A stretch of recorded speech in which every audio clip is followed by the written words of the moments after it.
Welcome back to Solynod Hex, everyone. Today we're holding session number 463, and today's session is sponsored by our generous donors and patrons.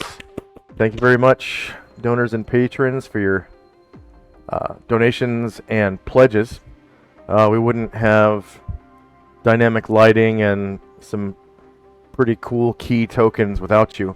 Speaking of tokens, every month pro users are given essentially like a module or a token pack by Roll20, and this month's stuff is really useful. There were 4 animated token packs for free, and they're pretty useful. So there's stuff like this, where you can make interiors of burning buildings. So if there was a scene where a building was on fire, I'd be able to do that. And then there was some cyberpunk stuff that they put out. So there's like burning barrels like this. And they all look really good. Particularly excited about the animated portal tokens, because I use portals all the time for the gate spell. And holy smoke, do these look good. Here's a fire portal. So demons and devils will be stepping out of these from now on, instead of these crappy ones I was using before that look like this. So these ones are super, cartoony. These are pixel art. And then, so these new ones, I'm pretty excited about. I mean, just look at the difference here between. This just looks so much better. And these were free for pro users, so that's pretty awesome. Okay, just wanted to say thank you to Roll20 for that. All right, so players at this time, if you haven't already done so, go ahead and add 463 points to your player character for showing up on time. Thank you very much for showing up on time. And then when last we left the Order of the Superior Star, they were in Panoplia, West Panoplia, in Enervia City. After approximately a week had gone by, Shandrak adventured out on his own like he was wanting to. Tenzi and Asher were not here last week. So I, said, hey, it looks like this is the perfect window for your character to do what he wanted to do earlier, because he was the only full player here other than our new player, Matthias. So he got his agenda accomplished and now has returned to Enervia City. Oh, I forgot. I deleted Tenzi and Asher's tokens, except for your mounts. So I'm gonna have to go back to the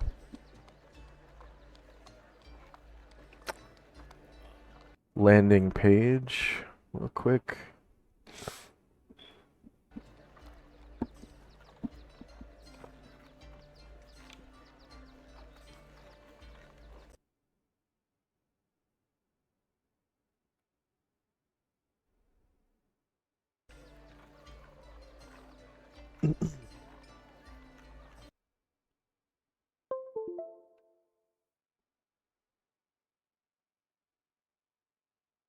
And copy those.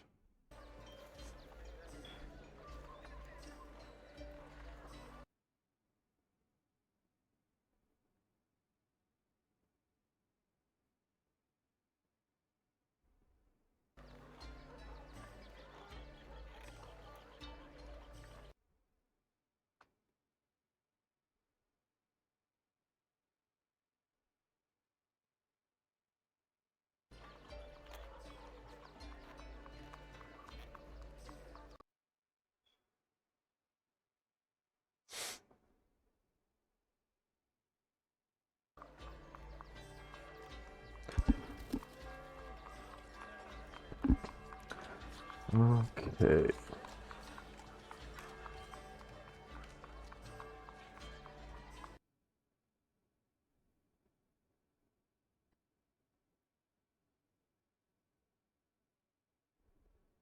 And just a shout out to some of our viewers real quick. We've got Watch Your Pants, Namkanator. Shout out to some of our viewers real quick. Namkanator and Watch Your Pants, and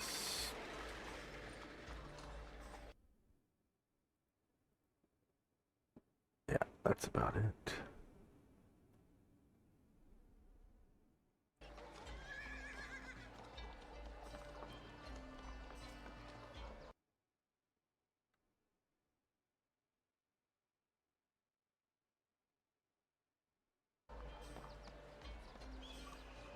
Alright, so I'm gonna shift ping everybody.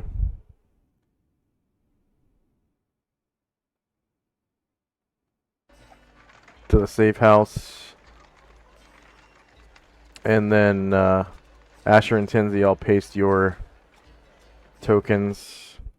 And then just please delete the mounts that I paste in.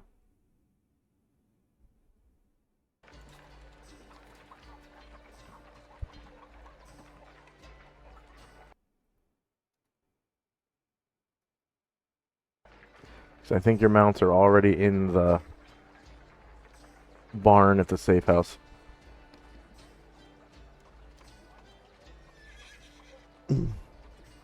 That's what I see. Yeah. And then if everyone could please roll base size initiative.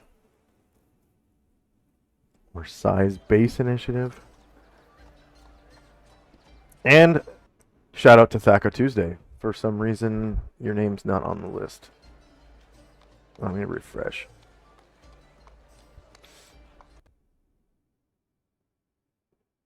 Now it is.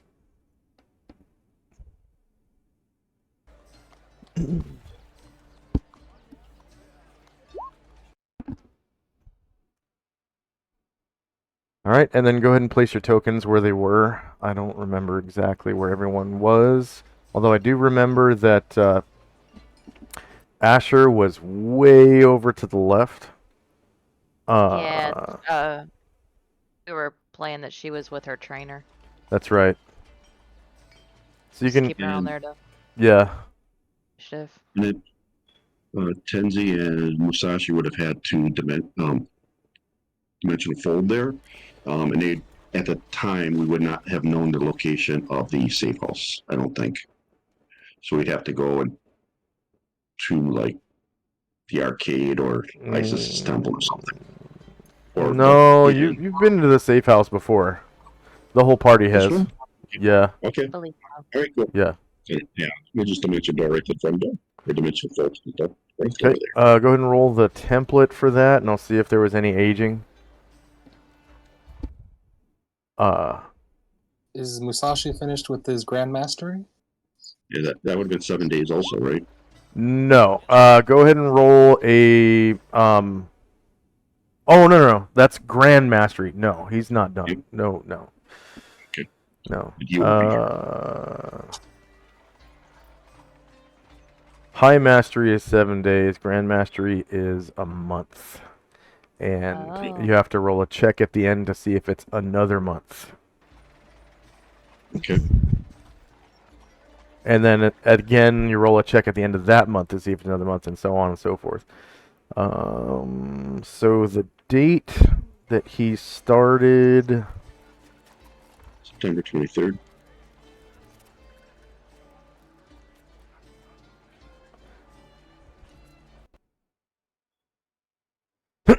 Excuse me.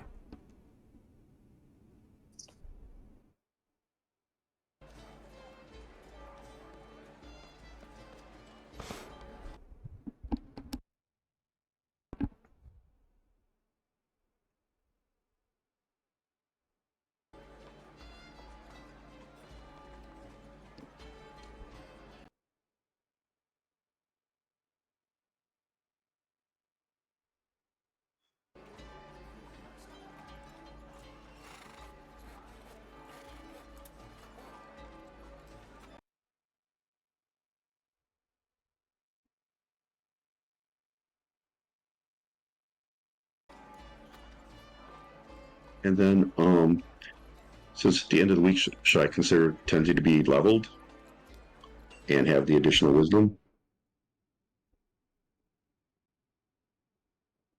Yes. Okay.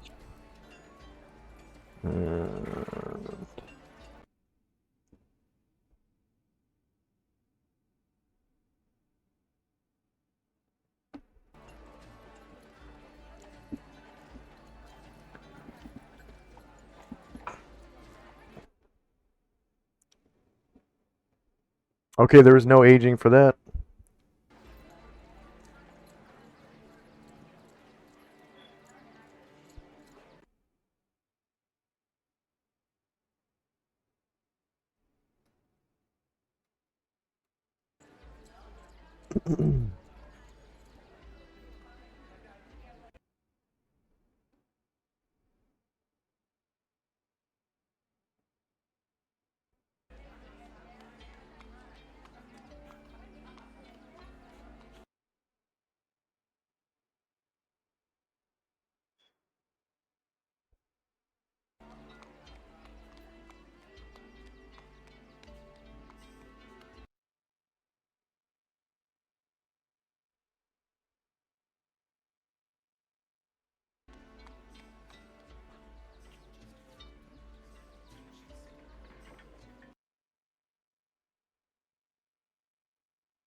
Those are the only Grandmasters we had training, right? Gargamon and Masashi?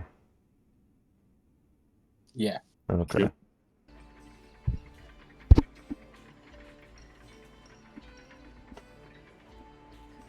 Yes.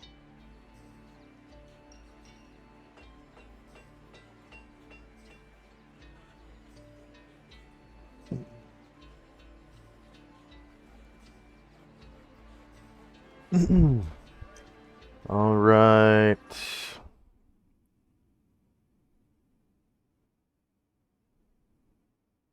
Tenzi, you can go ahead and re-roll your medium-sized base speed.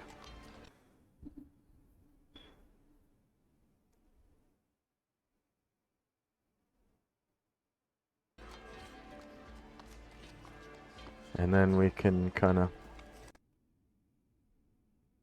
Oh, yeah. And Shandrak, you put your barding on your horse already, right? Yeah, I did, yeah. Okay, so I'm just going to erase this crate. Since it's been a week, may I please increase Asher's level? Oh, for her training? Yeah, that's fine. Thank you. And then you said you did some identification during that time, right? If I may. Well, if Musashi's gonna be training for a while, we can just do it in this session. It's fine.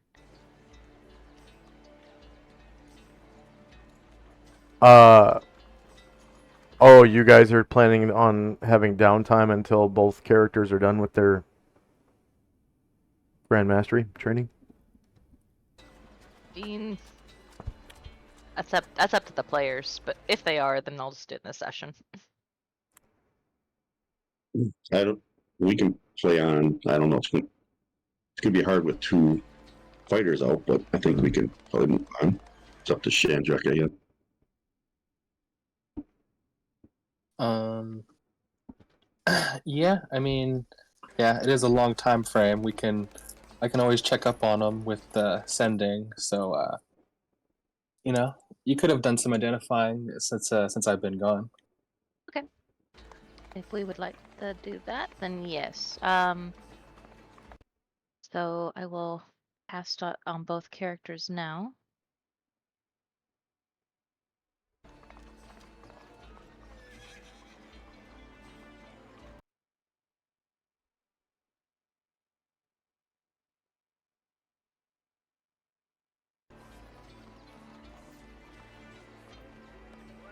So we're gonna say that you actually start identifying at this time, 7 That'd be p.m. cool. Yep. October the 1st, 11:85, because I have to do identification round by round, and No worries. also I don't want, you know, our new player Matthias just kind of sitting there twiddling his thumbs while you guys are doing Absolutely. upkeep. So he'll be able to role play as well as everyone else during this time. Okay. I won't roll it then because I'll need to move him to the shed and I'll wait for my turn. Move who to the shed? I'm gonna move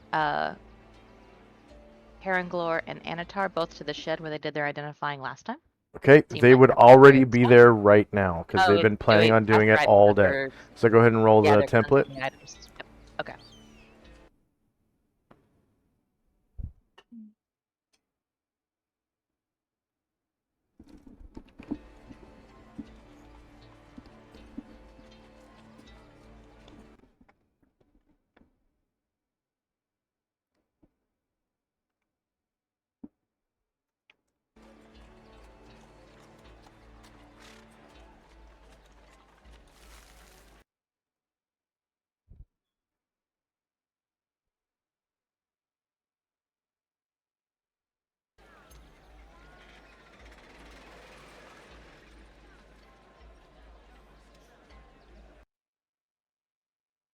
And it was Karen Glor, and that's it, or Anatar. I okay. rolled that as well. Who's first, Karen Glor or Anatar? That's important. Anatar, please. Okay.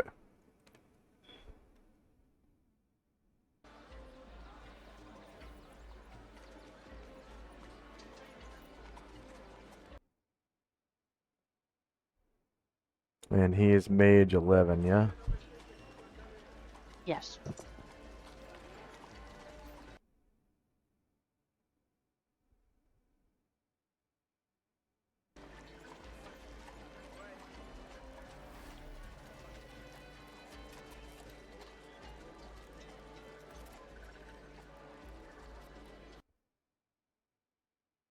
And Karen Glor.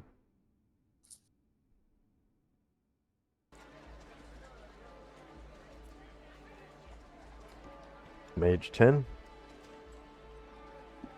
Yes.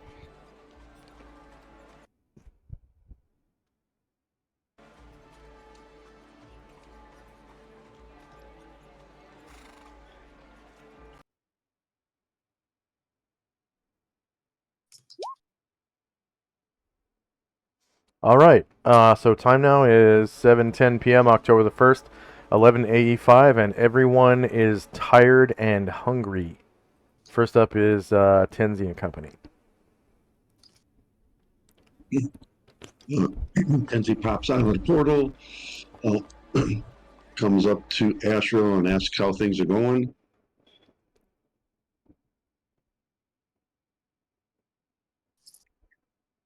Looks around and notices that Gargamon isn't here, and so I'll ask Shandrak what's Gargamon up to. Oh, well, I was fortunate. I was able to talk to good King Landric, and General Moen was there, and he told me he knew about a trainer for Gargamond. So I just was so excited, I just immediately went off to find him.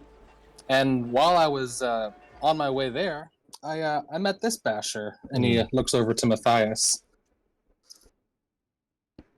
He was pretty helpful. Why don't you introduce yourself, Matthias? Oh, well, hello, sir. My name is Matthias Gabriel.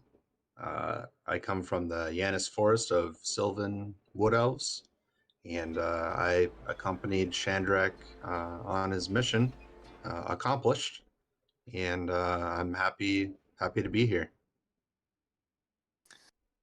He was pretty helpful in his mission. I'll say that. He actually has a very unique mount in the barn right now. He can't wait for you to see it. But he came to join the order, and I'll say I was impressed on my little trip with him. Your word is good enough for me. But then he turns to Asriel, and Asriel will look over at Matthias and um, get a reading of how evil he may be. I don't even see Matthias's token. I don't know where he is. Is he right next to Tenzi? Yeah, you don't see that? No. Matthias, could you delete your tokens and then I will replace them. Yep, just deleted both tokens. Okay. So here's his unicorn and there we go. And then could you please re-roll your base size initiative?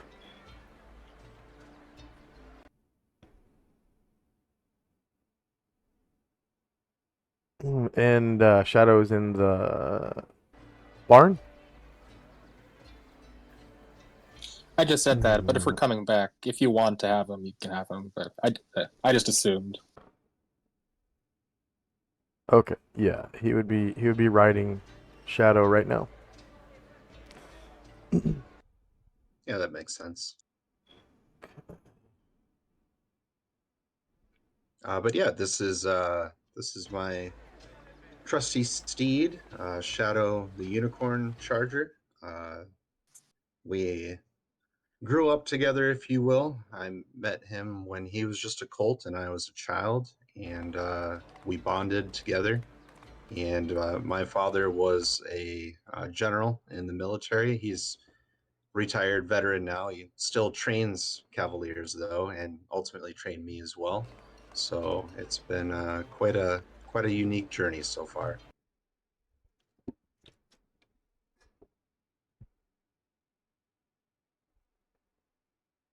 I am Tenzi.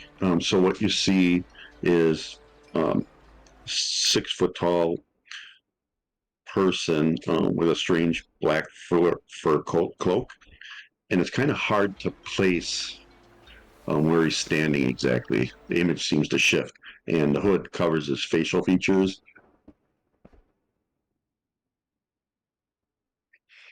And um, and he says, "Well, if Shandrak vouches for you, that's good enough for me." And then asks, but he looks to Asriel, and Asriel will look at him and see if he's evil. Alright, so I already sent you a paranoia note about that, and this is what he looks like. That's his token. But his actual avatar looks like this. Matthias, could you read your appearance for me? Describe yourself. Absolutely. Yeah, so swarthy skin with dark auburn / red hair and elf ears, obviously.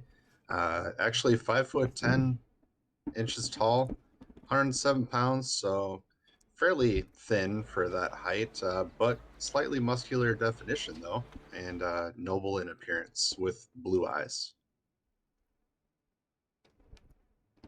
And he is riding one of these. It is notable unicorn. I mean, I don't think any of you guys have ever seen a unicorn before, other than in one shots. There was that giant unicorn ridden by that princess in hell that one time. But you never heard of a black unicorn, so this is, yeah. Let's see, all players.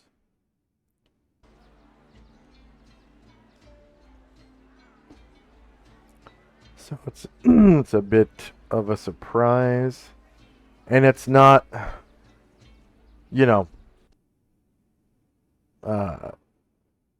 Ashrael doesn't get any vibes from the unicorn either, so it's not your typical, black unicorn, the monster. It's like a mutated version of a regular unicorn.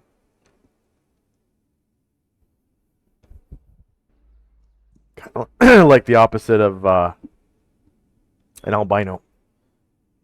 So normal unicorns are kind of albino, and this one has pigmentation.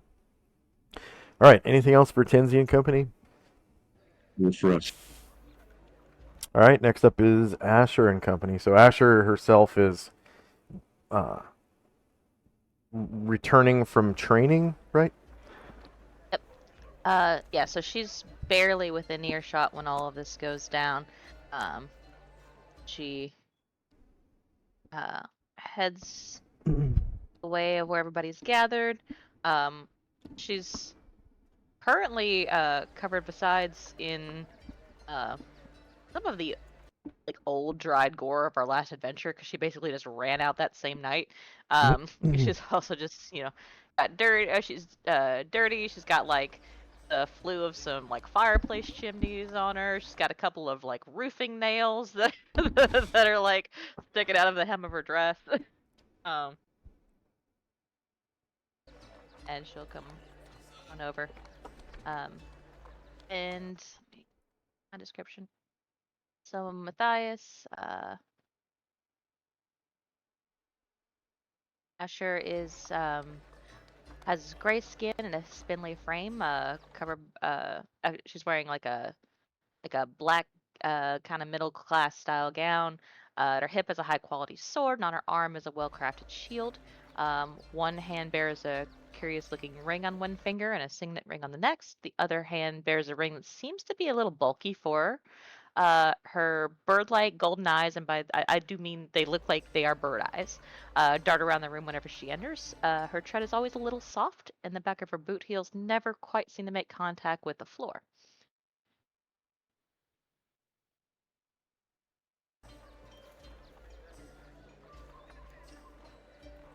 Matthias, did I hear that right? Yes, ma'am. And I think I've heard of you before. Are you Asher? Oh yes, that's me. And she kind of like wipes the. She'll come over to him and she wipes one hand like on the front of her gown from where it's like grimy, and puts her hand out for a handshake. Matthias extends his hand and says it's an honor to meet you. Well, if Shandrak vouches for you, that's good enough for me. And she also is gonna look at Asher like with an eyebrow cocked. He has not drawn a weapon. She's like smiles with one half of her mouth and nods and says, "Well, we're preparing ourselves for a arduous and challenging new leg of our adventure, saving the world, as you do. So yeah, any sort of help is always welcome. I couldn't help but overhear um the some of your history, and it sounds like you could be a valuable ally. And what is this entity? The unicorn. The unicorn is notably fragrant, not stinky like a horse would be. He smells kind of flowery and fresh, like fresh laundry, I guess. Like Asher's hand kind of like leaves her side almost like without her knowledge and like almost touches the unicorn, but then she like snatches it back and like looks at Matthias in question, like shrugs her shoulders. Can I touch it? You can pet him if you like. He may look intimidating at first glance, but he is, other than aesthetics, he's no different than any other unicorn. He'd be happy to have you pet him. She kind of bounces on the like balls of her feet, and she like runs her hand along like one of his front haunches. And I guess we'll do our 2 identifications for my people. Yeah. All So right. Anatar will try to identify the javelin from from the Merilith 1 from the dormitory. Okay. I believe you already detected magic on that. Strong magic was detected, yes. Yeah. All right. Just So making sure it's what we yeah, think it is. yeah, you get the creation history and all that for that javelin. And yes, it is a javelin +4. Thank you. And just as any other thrown weapon, um, it does not lose its enchantment when you throw it and hit a target. That's only for actual ammunition. Ammunition itself will lose its enchantment once it hits a target. So bullets, arrows, uh, crossbow bolts, things of that nature. Once magical ammunition. Once magical ammunition hits its target, the enchantment is gone. Thrown weapons like spears, darts, ninja stars, well, shuriken, sorry, all three kinds. Uh, Throwing knives, knives in general, daggers, things like that. They do not lose their enchantment because they have a melee application. Okay. And then Karen Glor is going to try to identify the dagger from the post-Tanari treasure fight room from treasure pile 3. We detected strong magic on it. So Andrea Central and Lao Tzu Water Taoist Temple.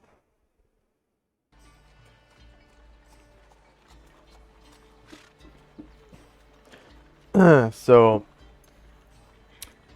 for our viewers and our new player Matthias, the players just barely finished a rather large dungeon. It was a water temple that they really didn't know anything about, other than their mission.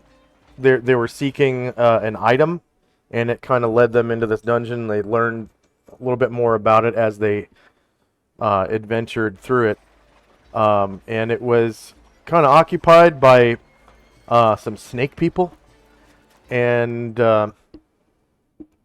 it turns out that it's actually a water temple dedicated to the god Lao Tzu, who is a kind of like almost like a nature god. And his thing is the duality of nature. Everything has dual forms. So you got fire and water, good and evil, male and female, up and down, left and right.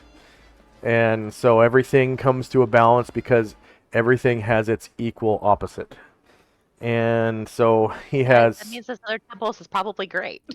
Say again. I was joking. I said this. That means that other temple is probably great. Yeah. That was solid with demons, so the other one's great. So at the end of the dungeon, once all the monsters had been cleared out, his avatar appeared, and he kind of struck a deal with the party that eventually they could help him clear out his fire temple as well. And they have kind of an agenda to accomplish before doing that. But he agreed to accompany them during their current adventure, and so they could help him, clear out his fire temple as well, so that his worshippers can once again worship at his two temples. Okay, so where was that treasure again? The post-Tanari fight treasure room in pile 3. Ah, okay. We detected strong magic.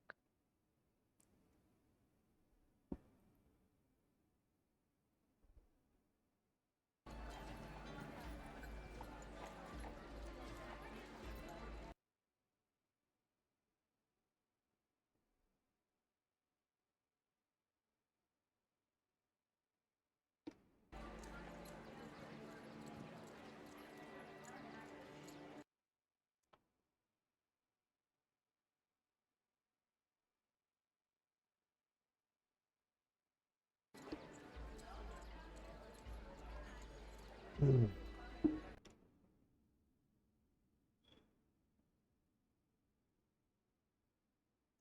you said it was a dagger? Yes.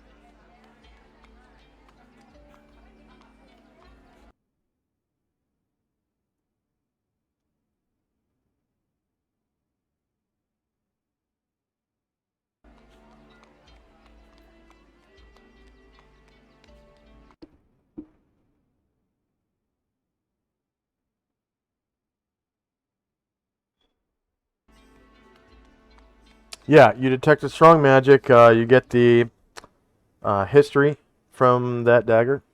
And it is, of course, a dagger +4. Very nice weapon. And of course, that has And a throwing application as well, and it will not lose its enchantment. Yada yada yada. Just like I said with the previous weapon. Go ahead. And Brian Druid, who's not flying, hears Asher's voice and from his vantage point is able to see her like coming up, but like can't see Shandrak from around the house. So he's gonna come around and he says, Usher, Shandrak has been missing for days. And then he sees Shandrak and says, never mind. He seems fine.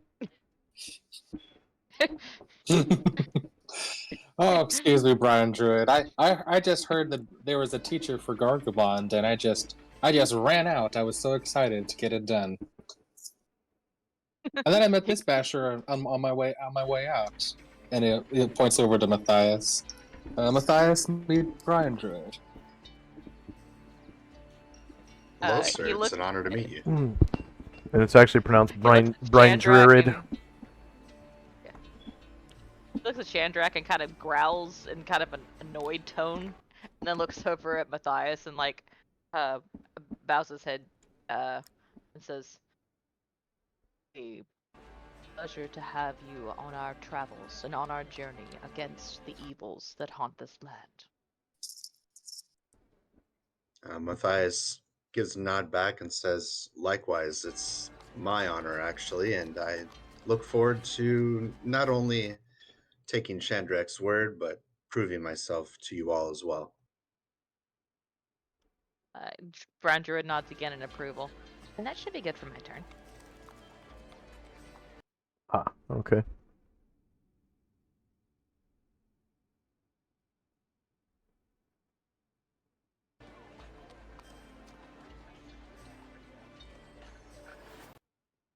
And next up is Matthias and Company.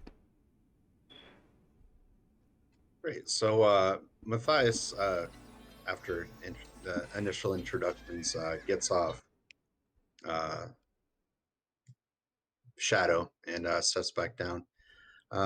Does say kind of just into the crowd in general, but more towards Chandrak's way, as he is a little more accustomed with Chandrak for now. I'd like to maybe do a little shopping while we're here, now that I have a little bit of treasure to up my effectiveness in the group. Kind of maybe looking for some new weapons or armor, or if you know where I can go about doing that. But most importantly, Asher, I did see you were looks like you were inspecting some magical items. We did run across what Shandrak described as a moderately magical longsword that he let me acquire, and I was wondering if maybe I could pay you for your services to inspect it. Asher's just returned, so she kind of looks questioningly at her hench people, and Jim says, Inatar and Karanglar are in the shed identifying items. I believe they've already completed their cleansing ritual. Asher nods and says, "Ah, yes. Well, it sounds like we won't be able to get that done today, but certainly we can get it done very soon, probably tomorrow. And before you go spending your coin on items that might be of questionable or more mundane quality in town, I would recommend you stick with us and see what they find, and maybe something would be suitable for you in addition to this fine sword you've picked up.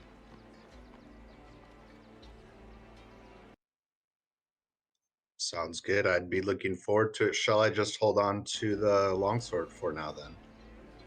She nods and says, "Yes. The next time that they go to identify items, they spend." She looks a little confused. Magic's not her thing. She says, "I don't know. They touch them and they look at them really hard. It's a really weird thing. They handle this stuff for many hours. I don't get it. They say it's necessary. Yeah. Any previous magical impurities have to be cleansed away before you get any positive identification. See, this is the way they talk to me. I don't see what does that even mean." I see. We're on the same page then. I'm all new to this as well.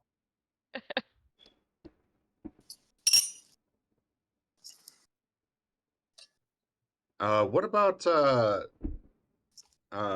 Shandrek? Maybe you would know where I could get some better armor or possibly some barding for Shadow. Oh, well, barding. Well, the good stuff is kind of a trade secret in this city. I was able to get some myself because, our group has helped the city time and time again. You might have a problem getting that, but and Chandrak will kind of lean in close to you. Once we leave the city, I might sell you the barding. That sounds good. We could definitely work something out. Also, while we're here, what I would suggest you do is another very unique thing with this city is there is a money changer, so you can exchange that big pile of copper you got into something better.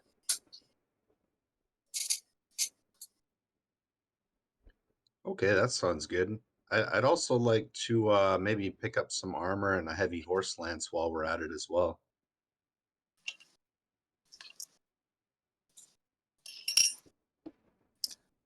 Shandrak will kind of look at between Tenzi and Asher and be like, "Well, we do have a couple sets of a magical splint on the dagger. I think we could spare one for this guy." You've never heard that Certainly. term before, the dagger. Yeah, if they don't have a more appropriate home, then this seems like a good use for them. Yeah, we got two, and it's magic, and it's better than his chainmail. I think that'll fit him well.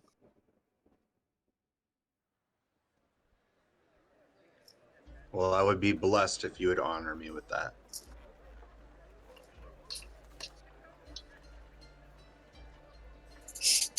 Yeah, well, I don't have the means to go where we need to get it. Is anyone else able to dimensional fold today? And... What? I'm coming. Oh, yeah, Tenzi nods as well. Anything else for Matthias and company? No, just the fact that I need to, or at least try to acquire a heavy horse lance, and then I think I'm set. Just so you know, your mount is too light to use a heavy war lance. The light lance is as heavy as it'll get until you get a heavier mount.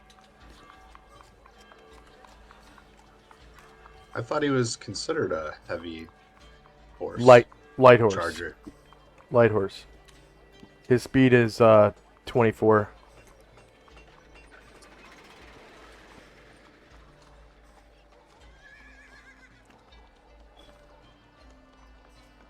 Okay, that's I'm done for my turn then. Okay.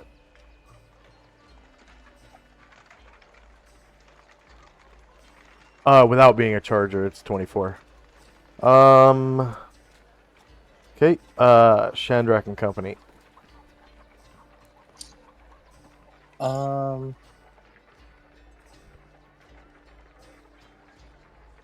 Yeah.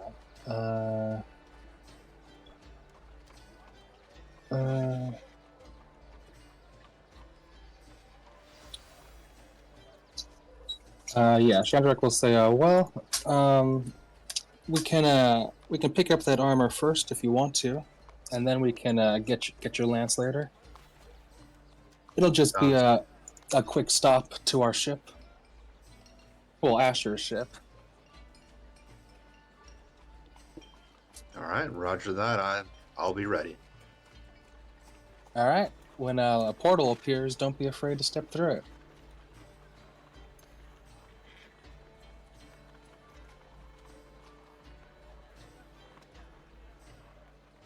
And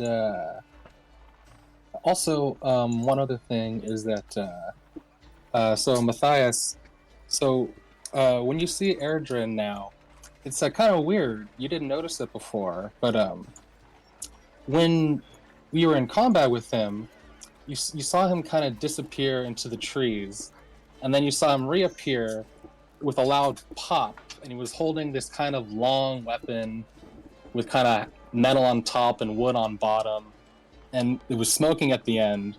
But he's not holding that anymore. But he is holding this kind of like this small box with like a handle on it, and there is a set of irons, and one end of it is locked to this kind of handle, and the other is locked to his wrist. And there's that there instead of whatever weapon he had before. Matthias admires it. Asher kind of And- pokes him and says, "Stick together. It's really cool."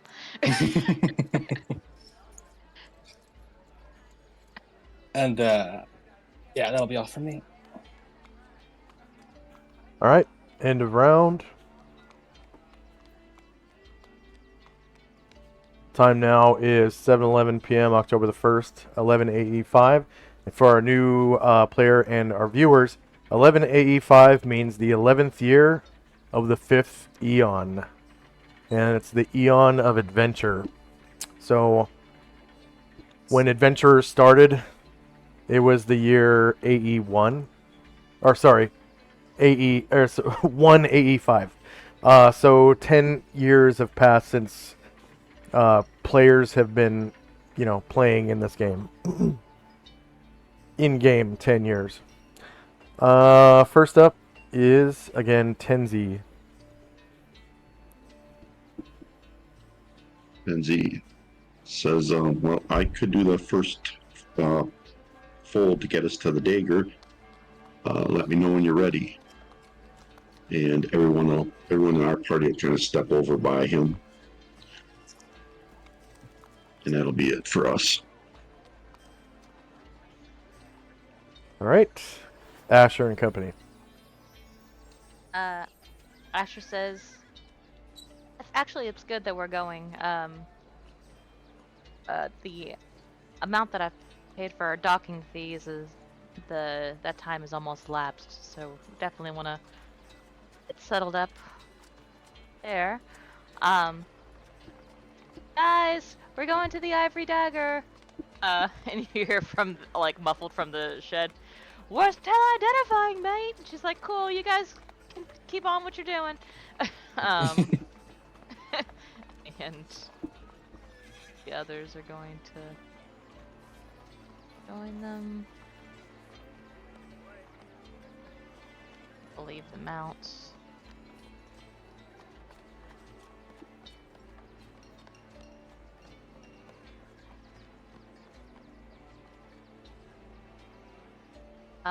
Asher will. She's standing. No, she's next to Tenzi. There's Shandrak.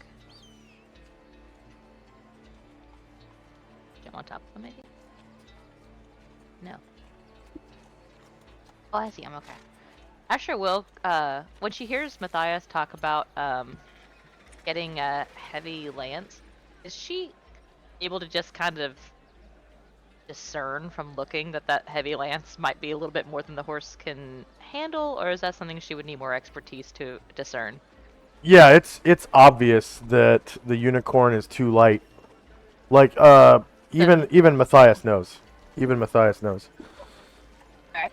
So as he kind of like considers it and maybe looks a little disappointed or whatever, Asher will come next to Shandrak and whisper in his ear, or let me turn around, and whisper in his ear, "Hey, I don't exactly know how that spell works, but the one where you kept making me big, and then I was like, I was stabbing people extra hard, and it was really cool. Would that let him do what he wants to do?" Sorry, what that who do what? Oh, the answer is no. Oh, okay. No. She shrugs and says, And Shandrak would well, know that. worth a try. Okay, never mind. Then the whole interaction. It has nothing to do with size, it's muscle. Yeah, because if you put the armor on, it would proportionally, the armor would gain in weight just as the horse would, so the horse would just be equally encumbered. No, does the spell work like... Oh yeah, it does, doesn't... Well... I thought it increased the... Yeah, the character can still carry their gear as though it were normal size, though. But that is true what he said. But the thing about the enlarged spell is it doesn't make your character stronger per se. Like it doesn't increase your strength score. So the thing about light warhorses, medium warhorses, and heavy warhorses is they kind of have a hidden strength score, and so each of them has, a thicker build, an ascendingly thicker build to them, i.e. a bigger strength score, and that's what allows heavy warhorses to carry a rider with a heavy lance, is the leverage from the lance doesn't affect them as much as the other horses. So a rider with a light warhorse and a heavy warhorse lance is gonna just knock the horse over from the leverage of holding the thing outright. But the heavy warhorses are built for that size lance, and they can essentially use any size lance, the heavy warhorse. So, and then there are like magical mounts similar to unicorns that are larger. Like there's I think the regular Pegasus counts as a medium warhorse, I think, and then there's a greater Pegasus that's like a heavy warhorse. I think that's how it works. But the greater Pegasi are really rare. It's like a 1% chance of them occurring. So, yeah, to clarify from a player perspective, I was unaware that Shadow was considered light. So I guess I would have never actually asked about the heavy lance. You could though be preparing for a future mount. However, so it's up to you. Oh, poor Shadow. Anything else for Asher? Yes, please. We will do. Anatar will try to identify the.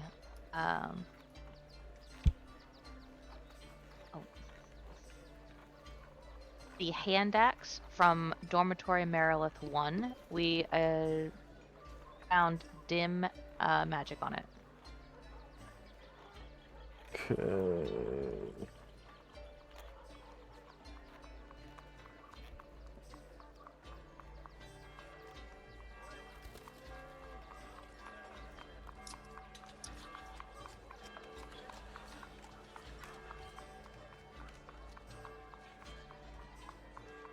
You said dormitory something 1? Dormitory Marilith 1.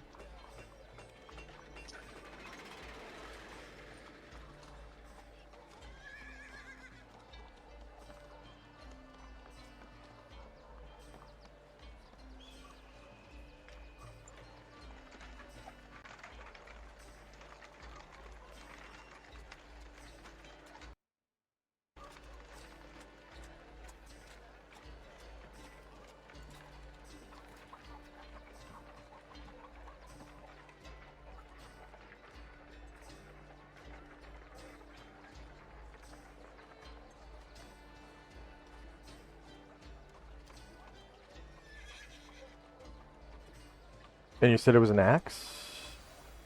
And axe. And axe. And you did cast Detect Magic on this, yeah? It was dim. Yeah.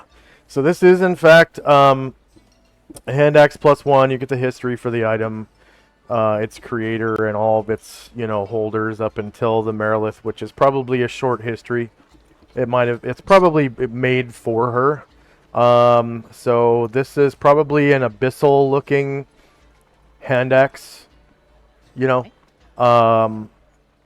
So it's probably got, skulls all over it and, like, evil-looking decorations on the blade and whatnot. And yeah, it's a hand axe, so it has both melee and missile applications. You can throw a hand axe. The ranges are 2, 4, 6.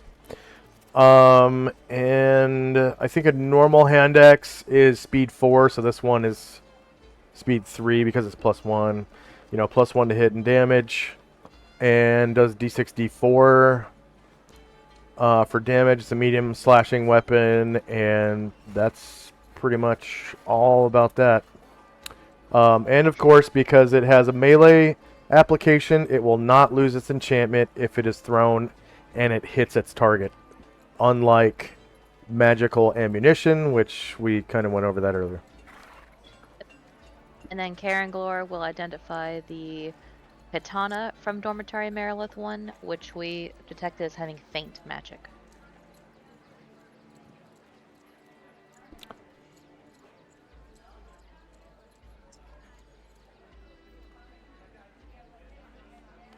Ah, okay. So this one is a little different. This one... Okay.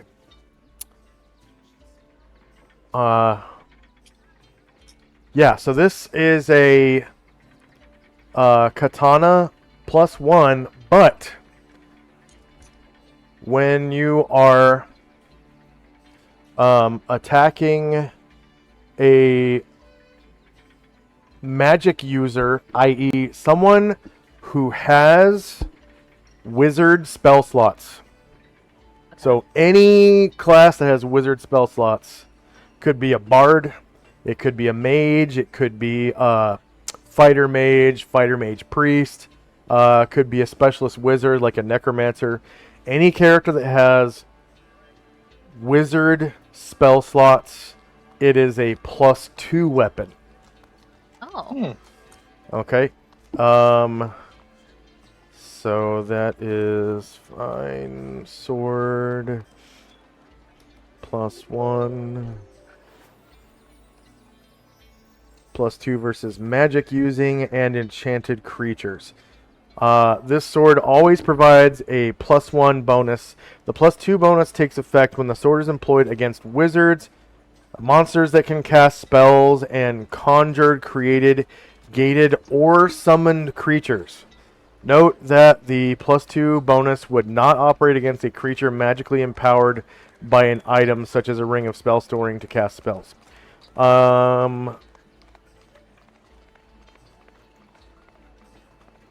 Conjured, created. Okay, so that means any summoned creature, illusions, I suppose, because that's created.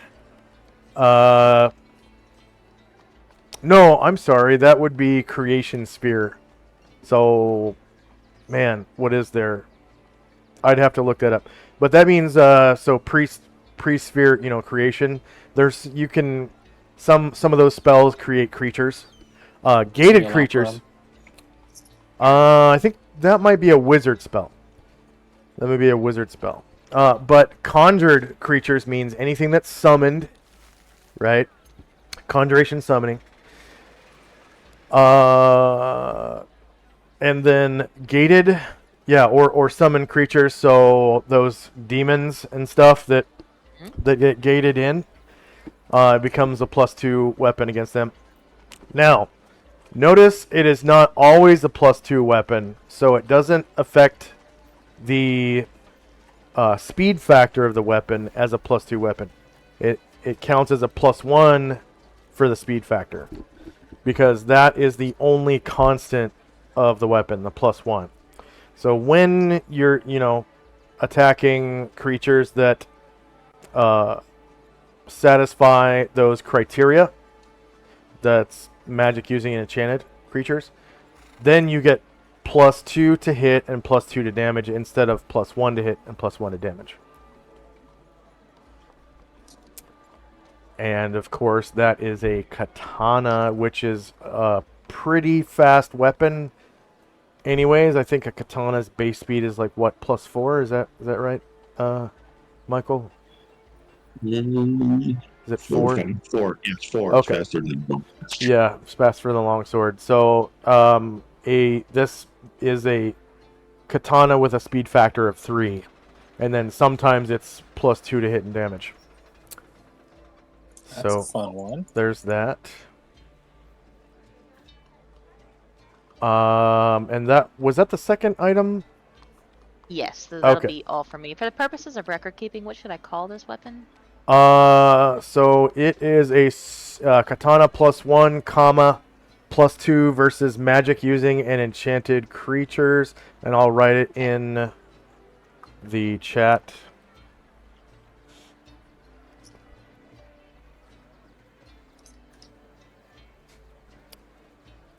So the name of the magic item in the DMG is, of course, sword +1, +2 versus but you're supposed to roll a random sword. Cool. And Alright, it came up, of course, it came up longsword because it was in Adria, but Adrian longswords are katana. That's how that works. So the categories change depending on where you are. Or actually, the categories don't change, but just the name of the sword changes depending on where you are. Just like in Atreska, once you guys go there, if you choose to go there, I mean, that's where the next story arc is going to be, but a longsword +1 is going to be belt pistol +1. Because nobody uses swords in Atreska, it's all guns or bows, depending on what culture you belong to. That'll be Snap. good for my turn. All right. Next up is Matthias. Oh, I'm sorry. I changed. There's a rules change. So Okay. when you're identifying items, that's when you get the experience point bonus for the item. Okay. So what that means is I got to give those two characters some bonuses. Let's see. The first weapon to get identified was the javelin +4, yeah? Yes. Okay. Avatar. That was Anatar. Magic items tables.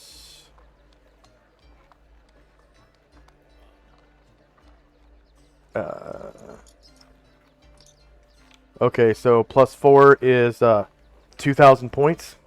And then what was the next one? That was the dagger +4. Okay, that's Or also Caragor. 2,000 points. The next one was the hand axe +1 for Anatar. Okay, that's 400 points. And then this one, the katana +1, +2 versus magic using enchanted creatures.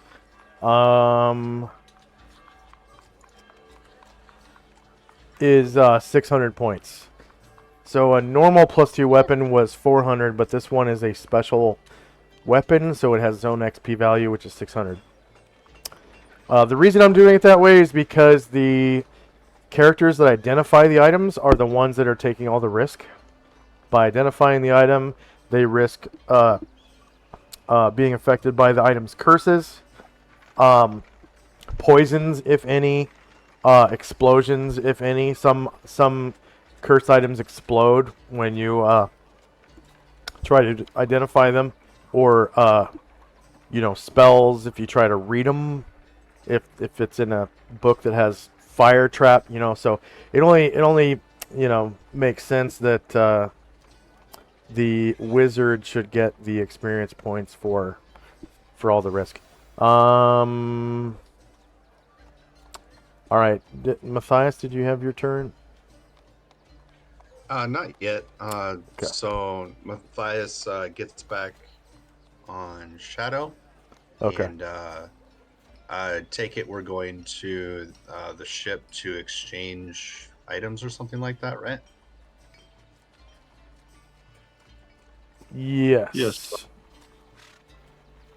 Gotcha. Because I have 2 long swords now. One's magical. We don't know officially what it does yet, but I kind of just intend to put the regular longsword in the armory or wherever you would store items.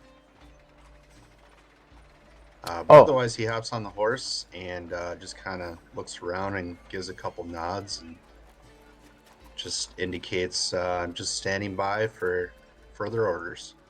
The party doesn't have an armory per se, so everyone just kind of carries their own stuff. Gotcha. Then he just kind of says to the group then, is there anywhere I can store my extra longsword? Asher says, well, we're heading to my ship. We travel on it pretty frequently. Not so much here because the Shogun has a blockade around the capital, and I don't want to risk my ship in those treacherous conditions. So we're docked right now and have been for a while, but we travel by the ship fairly frequently. So if you leave it there, we will get back to it. Sounds good. I'll intend on doing that then. And that'll be the end of my turn. All right. Next up is Shandrak and company.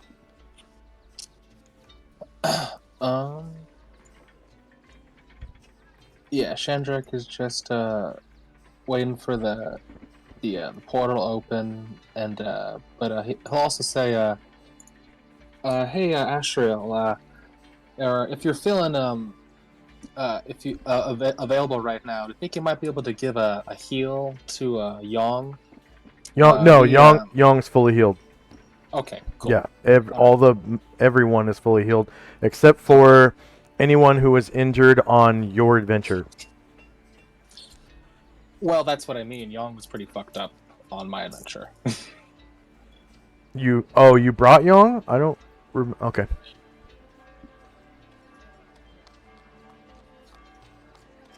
Yes, my son. Yeah, we can do. We're about to leave, so we can do it when you come back. But there was just a lot of orcs, and That's right. when there's a lot of orcs, they can really do some damage on when there's enough of them. I sent you to some orcs? Ooh. Yeah, it was it wasn't easy going to the trainer. We had to go through a forest and ran into some orcs. I'll have to That's have a where- word with him.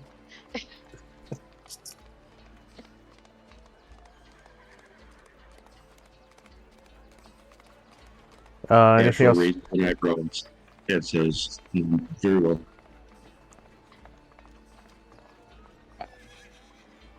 Anything else for Yeah. Shandrak?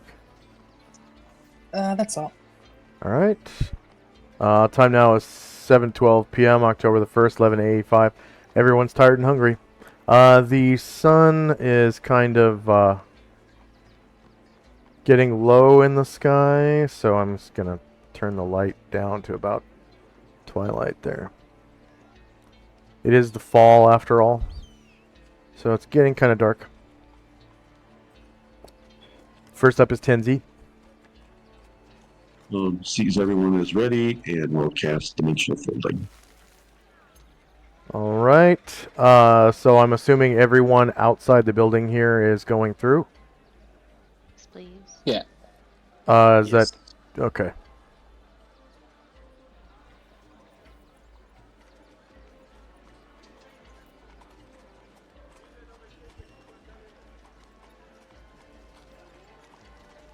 And Where is the other end of The the deck of the the the deck? deck of the aggregator. Yep.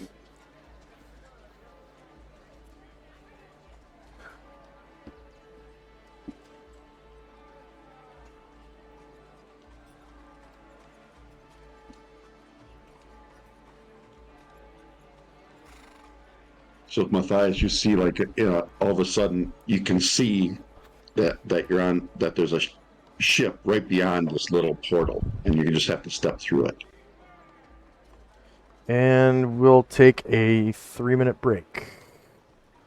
Starting now.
And we're back.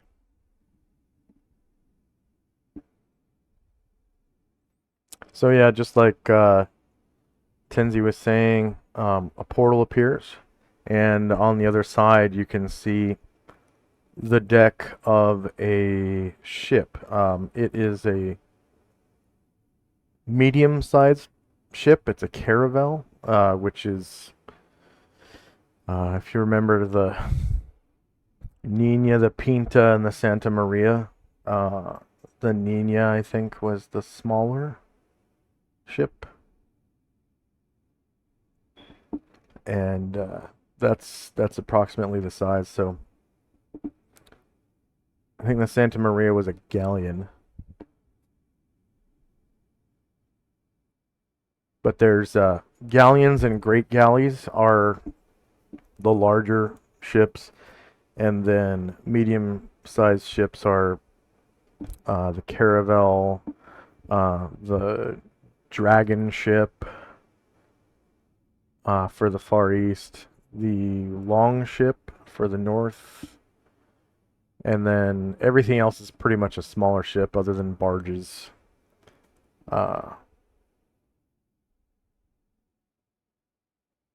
There's a smaller, older version of the caravel called a cog, which is kind of like a medieval version of the caravel. And during the medieval period, that was like the largest ship there was, the cog,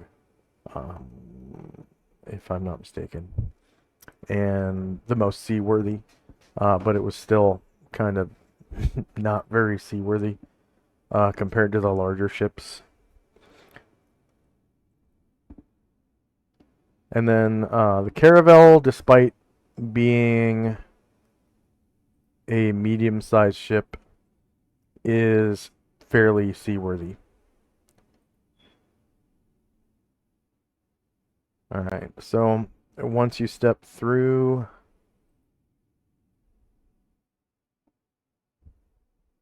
you'll notice that the temperature, first of all, is different. You're at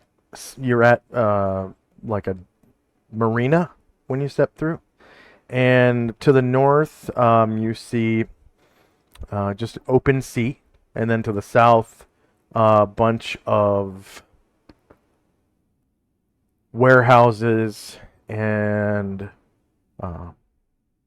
inns and brothels and things like that. Your typical port. But the thing about it is this marina is so big that it's essentially half the city is the marina. And you can see a lot of the ships in the marina are open for business. Like some of them are actually smithies. Some of them are inns. Some of them are brothels. And some of them are typical marketplaces. But at this time of day, everything has slowed down. So you can see a lot of lights in town. I'm going to turn down the lighting here. Daylight mode is still on, but it's about twilight.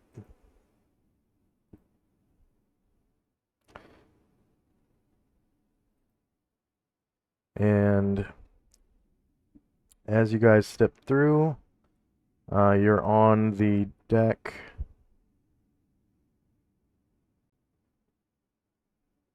of the Ivory Dagger. And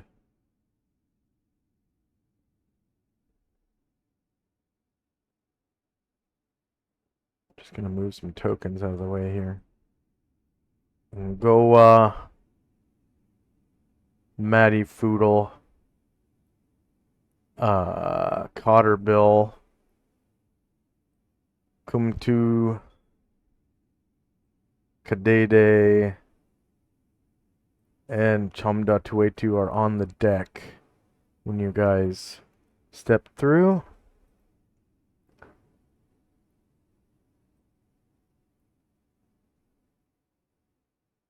And the ambiance is totally different. Seafaring ambiance.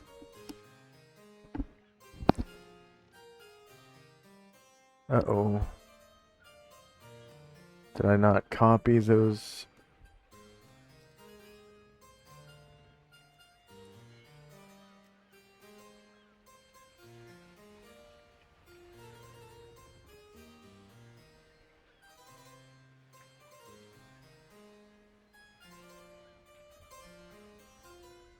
Can you guys see your tokens? Because I didn't see anything pop up. Matthias cannot. Okay. I'm going to go back to Enervia City and see if I can copy those tokens again. I don't think the copy worked. Oh wait, I can see light. Way on the left. Are you in the marina or no? Yeah. Okay. Yeah, I can. Well, yeah, I can see the marina, and I That's can now your see the followers. Yeah, that's your Oh, followers. okay. Yep, that'll do it.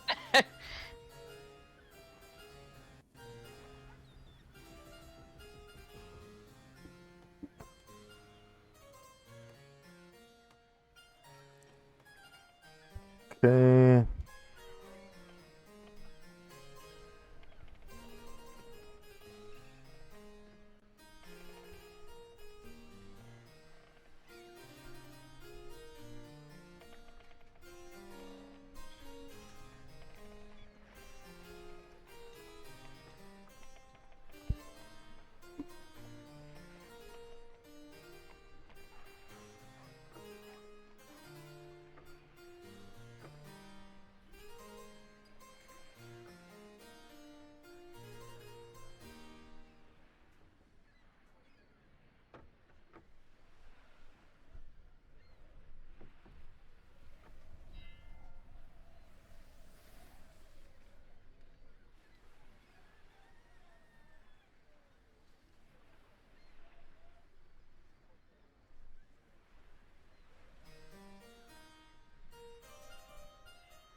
All right. So you guys step out right here.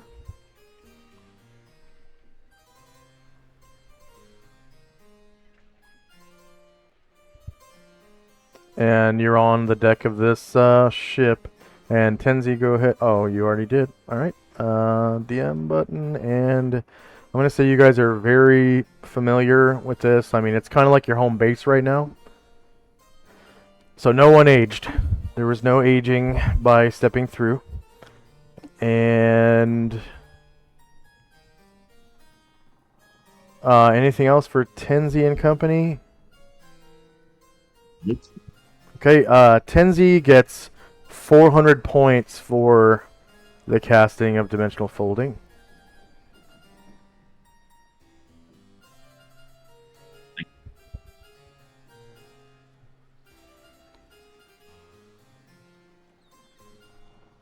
Oh, okay, you guys can't see your tokens on the turn order, correct? Sure. That's why... Oh, no. Nope.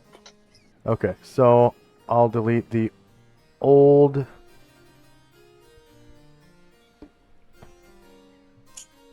And then Shandrak has already rolled, so if the rest of you could please roll base size initiative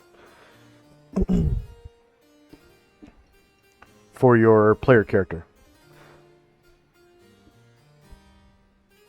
Alright, so to the north you can see open ocean by the light of, twilight. To the south is, of course, that town. And then beyond the town, there would be visible, let's see, Panoplia Central.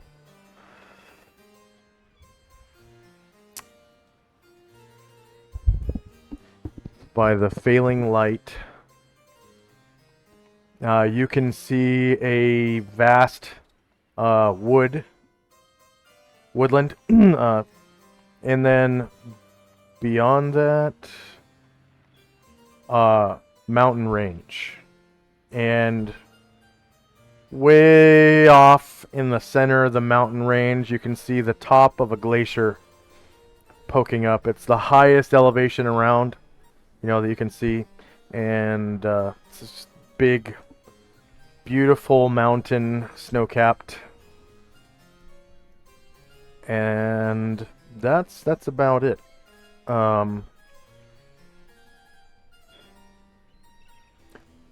So first up, Central Aquabelia.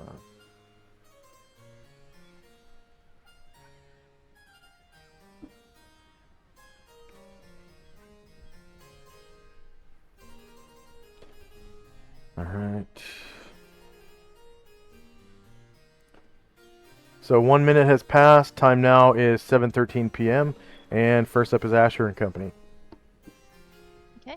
So first thing for record keeping, Shandrak, that dagger +4 from the post-Tanari fight treasure room, you are the controlling character on that. I don't know if you were just holding it or if you want Shandrak to continue controlling that, just so I can mark that appropriately.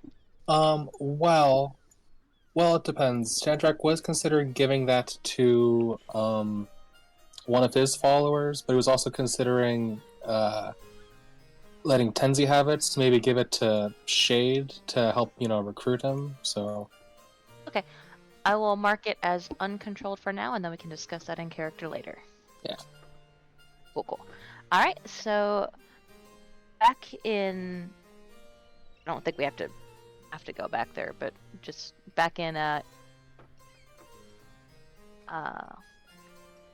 My, or where we were? the Water Temple.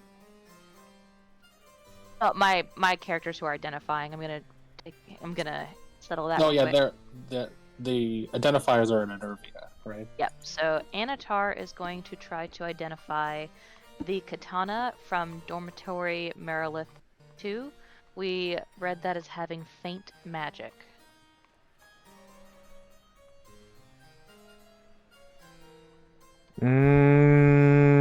Should be dim, but let me check again. Okay. The faint one is the one you just read. Okay. Oh, no. This is from a different Merilith, yeah? Dormitory Merilith 2. Yeah. Yeah, Different- we were doing one before. Different Merilith. Okay, so same sword. Okay. Katana +1, +2 versus magic using or... Copy that. And enchanted creatures. Okay, By that, I mean literally copy. literally copy-paste.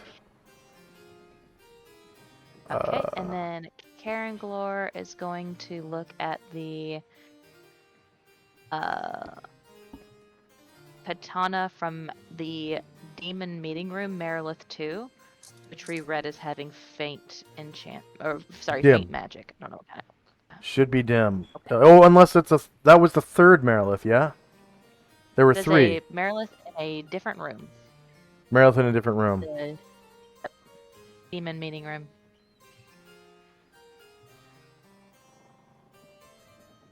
And it was taken from her dead hands. Dead body. Yeah. Okay, so... And you're sure it wasn't the scimitar, it's the katana. Correct. She also has a scimitar, which was read as dim. Okay. This is the katana we're reading. Okay, so yeah, that's the same katana. Katana +1, +2 versus magic using enchanted creatures. And Okay, those cool. were worth 600 points. So each of those characters gets 600 points again. Thank you. All right, so back on the high seas, Asher shows up on her ship and looks around and starts waving at all of her followers, like, "Hey, how are things?" And she hops down on off of the onto the deck and oh no, sorry, she stops by and she'll talk to Teneroth. Wheel. So you don't see Teneroth on deck. All right, so yeah, so she'll kind of hop down and just visit with some of her followers on deck. And she looks back at Matthias and says, "This is the Ivory Dagger. Best place in the world." And Matthias, go ahead and roll an intelligence check.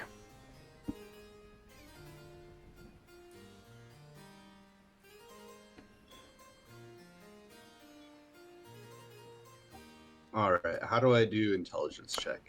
So you click your token, and then up at the top of the screen, there should be a button that says checks. And then in chat, there's going to be a template that pops up, I think. Oh, I see now. Yeah, and then you're going to want to select ability checks, because it's an ability score. And then just find intelligence in the drop down. I think it's a drop. There you go. Okay. You're unable to put 2 and 2 together, and all that stuff that Shandrak said about quote unquote the dagger just kind of went over your head, I guess. unless you as a player can put two together. So Gotcha. Yeah, Matthias looks a little cautious, quite cautious actually. He's never been on a ship before. Looks around, not really afraid, but just not really sure what to do. yeah, it's a little bit more wobbly than your home forest. Pretty unnerving the first couple of seconds, because I don't think your character's ever really maybe experienced like a tremor, like an earthquake, and it kind of feels like that a little bit, just a little bit. Well, Matthias still kind of has a cautious look on his face, and looks around at the rest of the crew, and obviously they look normal, so he just kind of plays along till he gets acclimated. Yeah. Asher, anything else? Sorry. Go ahead. Yeah, Asher's gonna point at the way below decks and says, "We have some bunks down there, and a bathtub that Tenzi bought us, and kind of a whole library, but we don't really have a big enough place to store it, so it's really just some books that are like stacked on top of each other, about to fall in the bathtub. But I'm working on saving up for a bigger vessel." And she like looks back at the crew and says, "I'm almost there, guys." And Bombosa's gonna come up to Matthias, and Bombosa looks very sure-footed on this boat and says, I joined the captain as part of this crew." And he like tries to like direct you through like the appropriate way to like keep your balance and walk on the like the shifting surface. And that'll be good for me. All right. Tenzi and Company.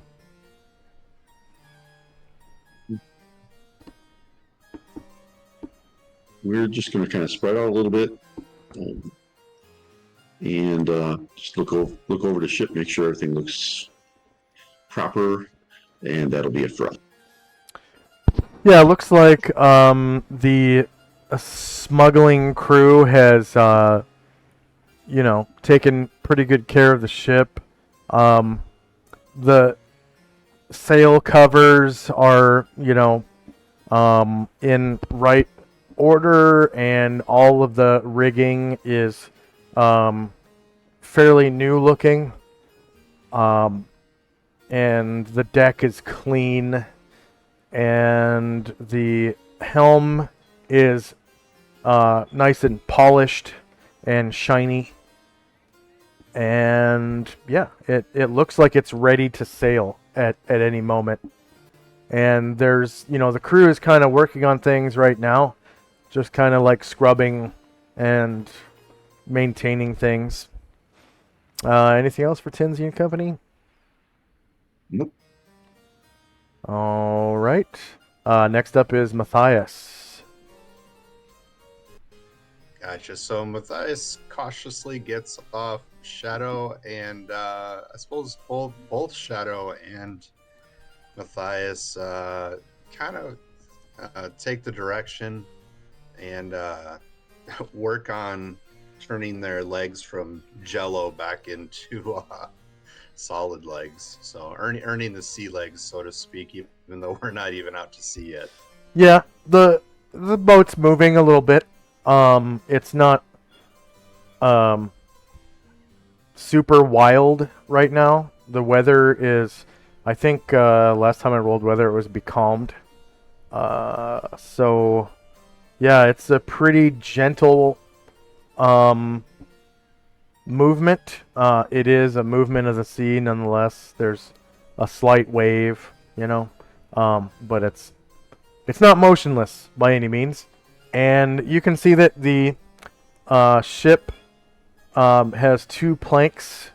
There's one going to the next boat over to the north, and then there's a plank off the aft to the dock. Gotcha. Yeah, this would be like foreign to a Sylvan elf for sure. You can see he's just kind of focusing on getting acclimated. Luckily, this is a good training experience for them. Yeah. And that'll be the end of my turn for the most part. Just getting acclimated with the slight movements of the ship. Thinking that this is maybe the worst it gets, but you'll find out soon. It's not quite nauseating by any means. It's very, very gentle. Next up is Shandrak and Company.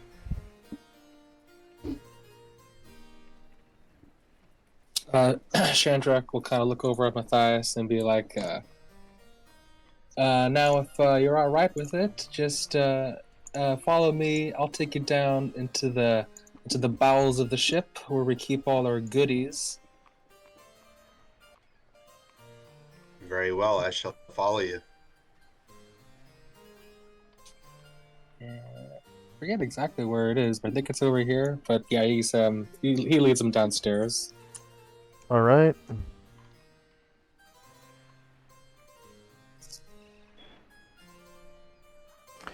So you are going midships.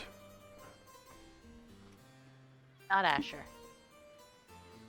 What? Not Asher.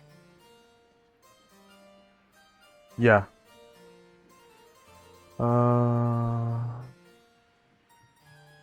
It's just Matthias and Shandrak. And let's see.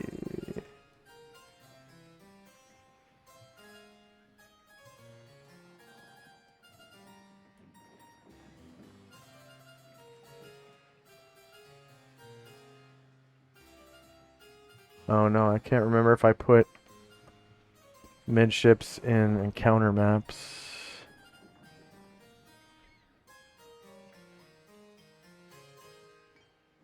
Ships, yeah, okay.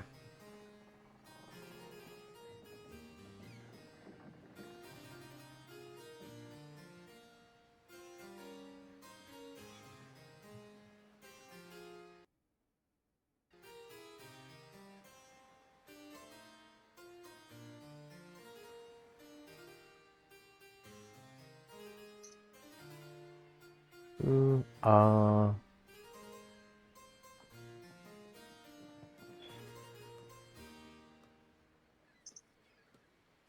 okay, I got a new token for Tinroth a long time ago. Let's see.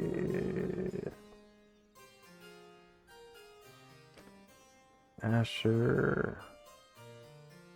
Followers. Tinroth. Yeah, okay.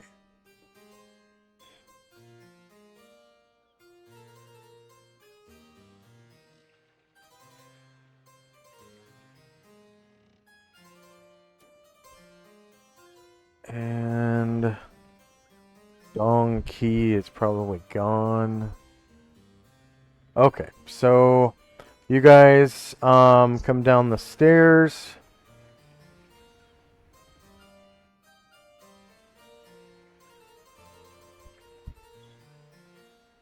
into the lower deck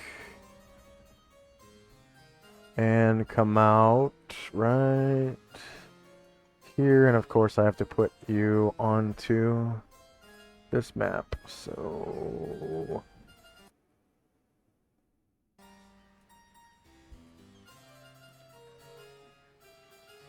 Shandrak and Matthias.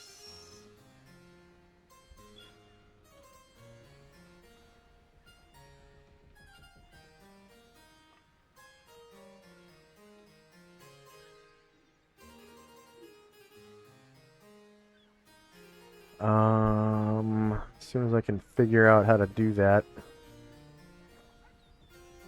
Right, ships, there we go. And Matthias. Ships. Okay. So you should be able to see your tokens here. And the inside is just kind of lit by candles and whatnot. And it seems like you're in sort of like a cargo room.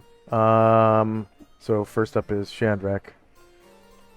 And as Chandra kind of leads him inside, he's like, now let's see, where did we leave that? Where did we leave that? And Chandrak is kind of just starting to walk kind of the length of the ship. And you just notice like there's just stuff everywhere in this ship. like there is, you see a couple katanas, you see like a small plate mail and chain mail. You see like just things everywhere. And eventually Chandrak finds a one of the sets of splint mail. Like, there we go. Kind of dust it off. And Shandrak holds up this armor that kind of looks like samurai armor. Splint mail is it's like a mixture of metals and wood and silk and leather and a bunch of stuff. And it's got like this overall kind of Eastern look to it.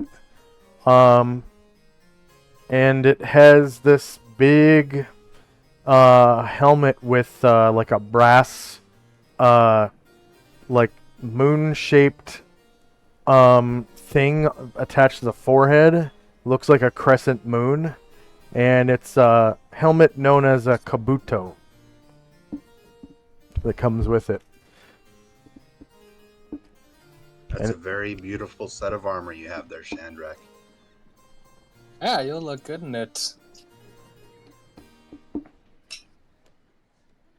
You'll be making all those Adrians jealous with this.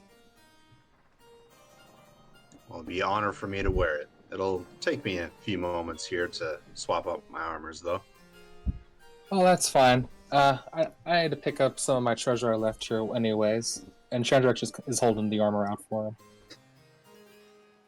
Awesome. Matthias takes it, and as he does, were we swapping out the Bardian as well?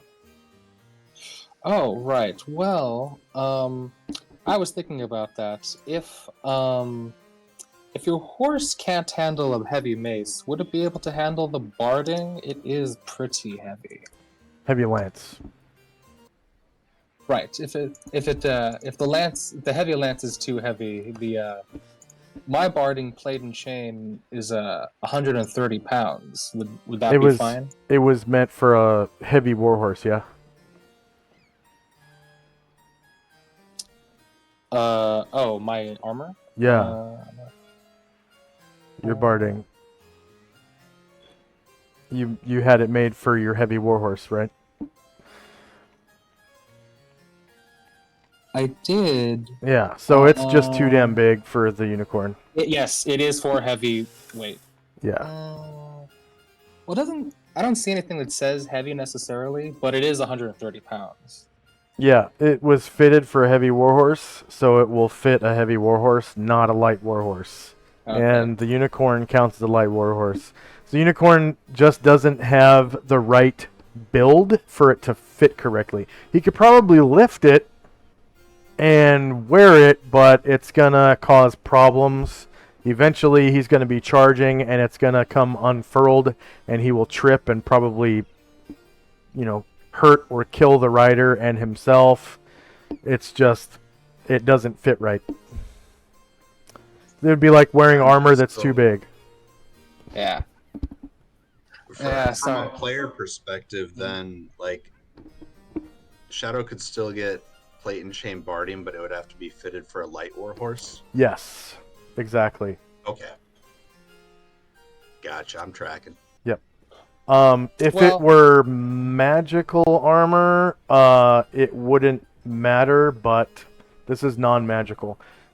The only requirements I have for magical armor is that it fits the same character size, and all horses are large unless they're like a giant horse or whatever. Then they're huge. Well, stick with us long enough, and I'm sure someone will be willing to sell you that armor once you get famous. Sounds good. Looking forward to it. All right. Anything else for Shandrak? The only other thing is Chandrak is just he's gonna summon up his magic chest, and he's gonna fill up his backpack in his chest with some of the loot he left in the dagger. Okay. So end of round. Asher and Company. Okay. So if they're still below decks, I guess. Yeah, Asher looks around and says, well, it's almost time to call it a night, but first, gotta go pay the rent. And Jim says, yeah, also before we go, since Ithil died, it does look a little sad. I need a large, something big to carry me in all this heavy armor. I'm gonna check and see what mounts they have so that I can take them with us when we portal back. Asher nods and motions for Varen to go with Jim and Bumbosa to come with her. And they are both going to go on their respective errands. All right. Ah, dang it. I think I redid this map right before they introduced doors and windows. I'm gonna have to do it again. I still have doors, but they're not the new doors. They're the old doors, which is just some squares on the dynamic lighting layer. So disappointing. Okay, next is Tenzi and Company.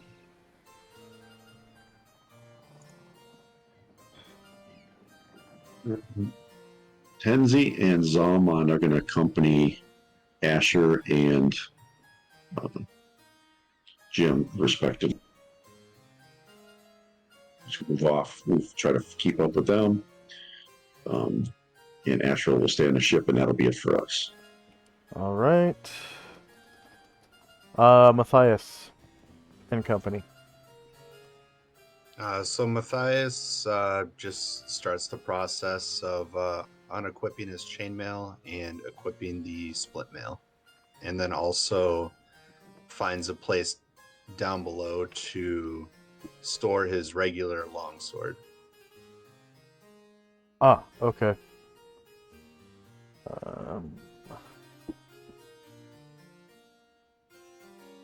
I should probably create a handout for the ivory dagger. Let's see, the Order of Superior Star. Treasure hoards. Good idea. Yeah, so there was So one of those split mails came from the Akayuma estate, and one came from the archaeological complex. Mm-hmm. Just to be clear, yeah. So whichever one you want to knock out if you're making that list. Oh crap! I forgot to do the identify. Just go ahead right now.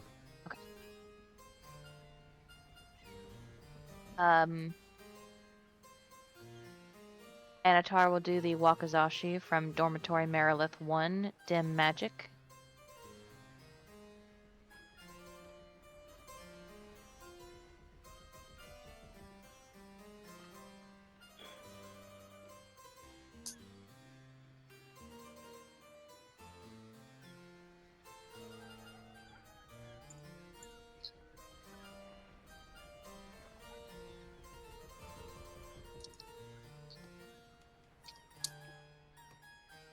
All right.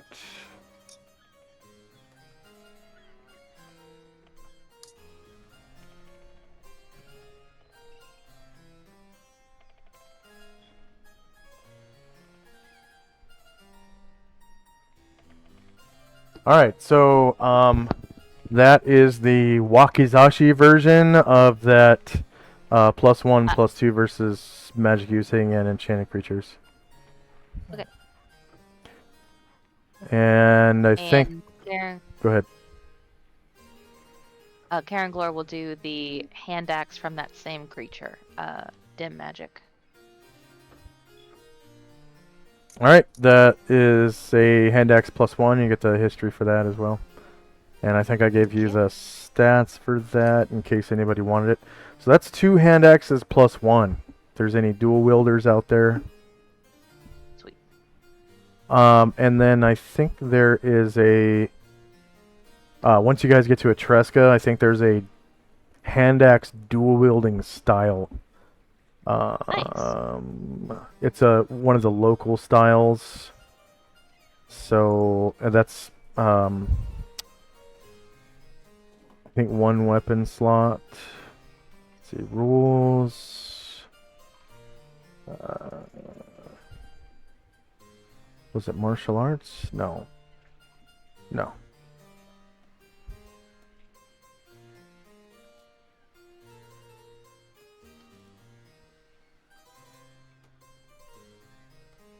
Weapon and armor data. Local fighting styles. Yeah, once you guys get to Etreska, and you meet someone who can teach that style, it's the negation of penalties for fighting with 2 weapons, but with 1 proficiency slot. So you don't have to have ambidexterity and 2 slots in 2-weapon fighting. You just spend 1 slot on dual hand axes local fighting style, and all the penalties for fighting with 2 hand axes go away, and it becomes +0/+0. Nice. Very nice.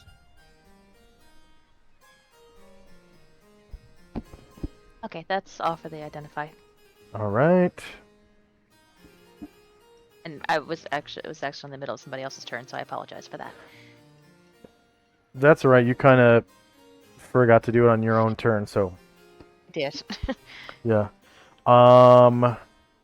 Anything else for Matthias?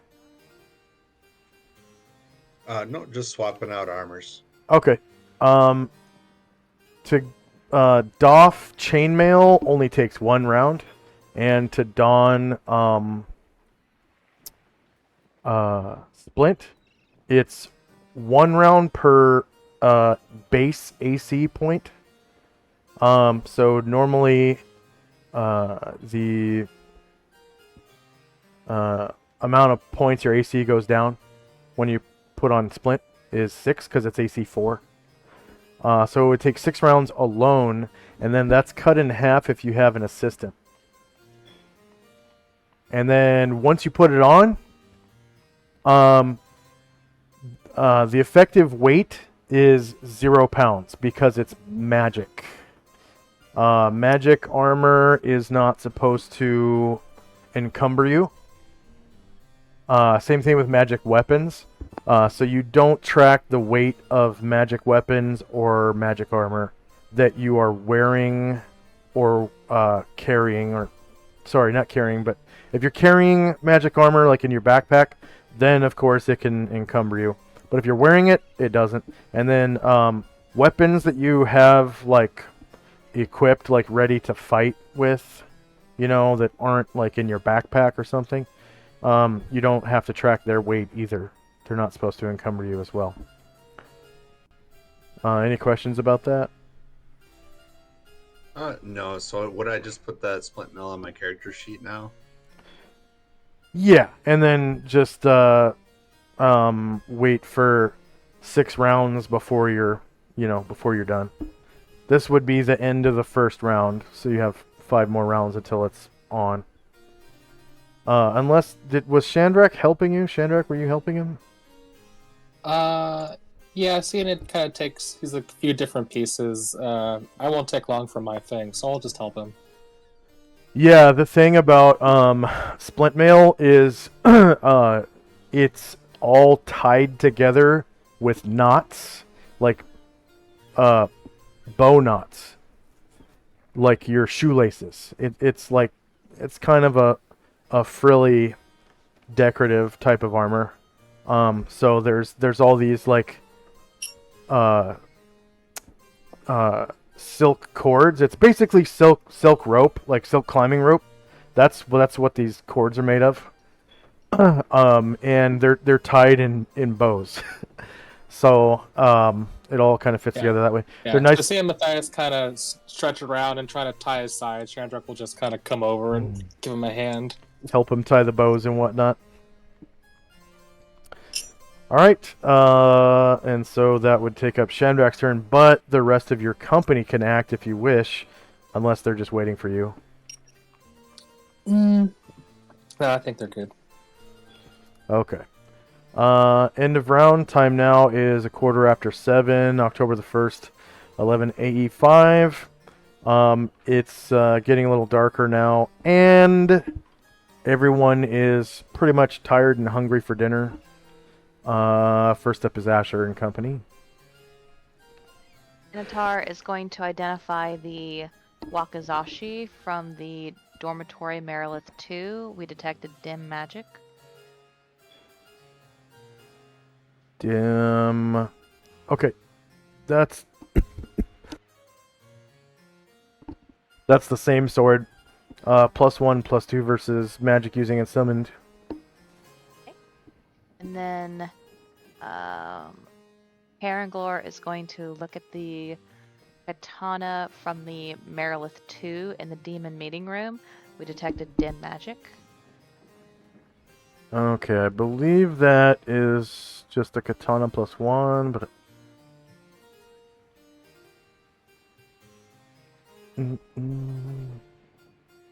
let me confirm.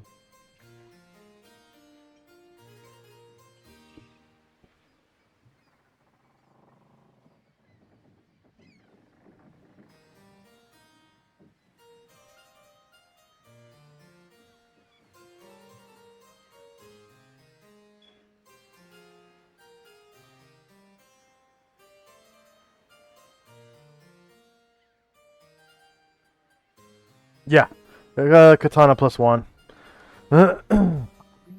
So, just to reiterate, the normal speed of a katana is 4, and a katana +1 would have a speed of 3, and then +1 to hit, +1 damage, and the damage is D10, D12 for the katana. So it's slightly better than a longsword, and I think it's actually heavier than a longsword. Longswords are 4 pounds, and a katana is 6 pounds.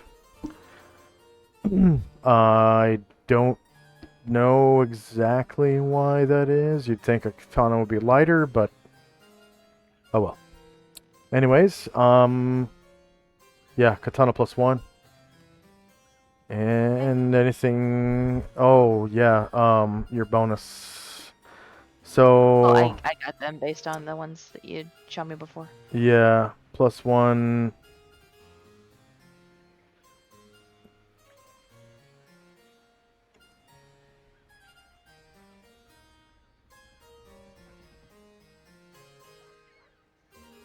Okay. So swords +1.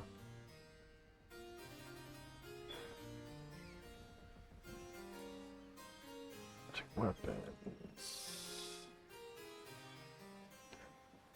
Yeah, swords +1 are 400 points. Okay, thank you.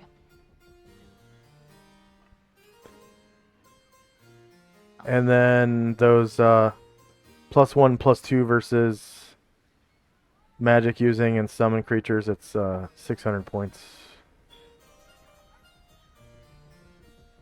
All right. Tenzi and Company. We're just Astro's going to stay on the ship, and Tenzi and Zalman will accompany Asher and All right. Matthias. Oh, that's right. You're putting your armor on, and Shandrak is helping you. Anything for Shandrak's party?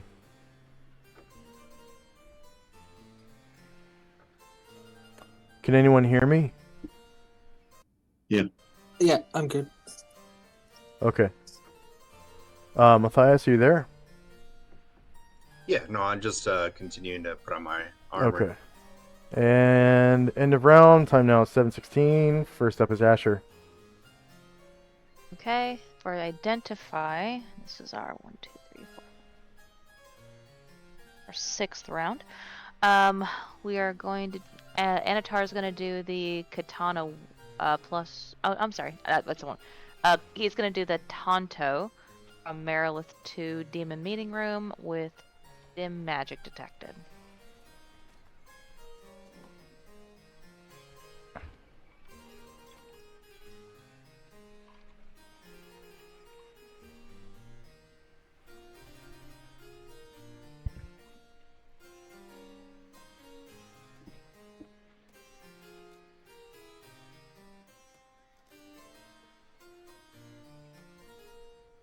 Tonto dim magic. So that is in fact Tonto +1.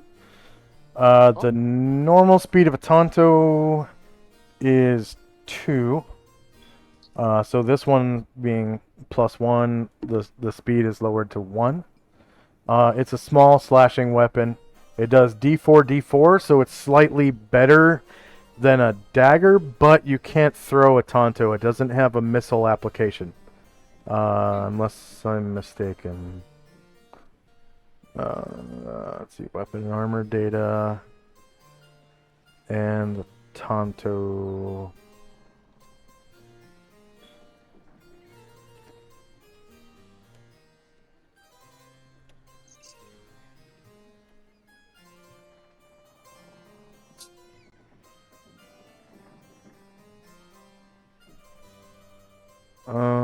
Oh yeah, I think that might be under a dagger in here.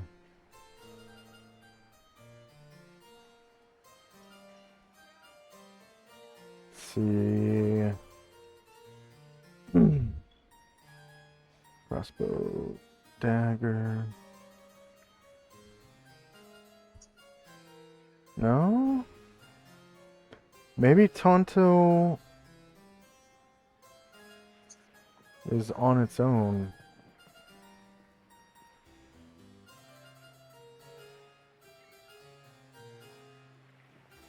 QRS,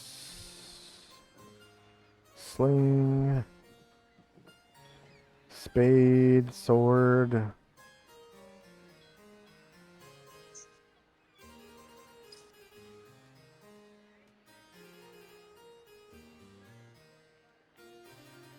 I don't see it on here. I've seen it before. Let's see. see. There's option combat tactics, weapons and armor, master weapons list. Weapon table. Yeah, it's not on that table. I think it's in the fighters. No, it's probably in the ninja's handbook.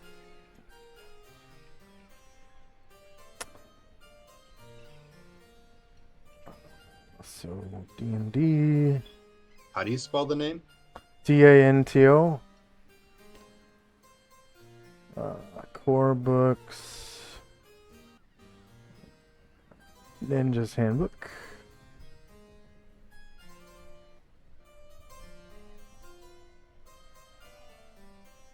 Let's see. Weapons, page 62.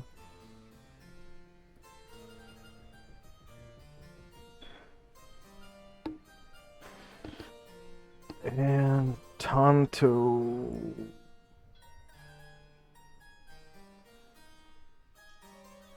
Maybe it's under knife.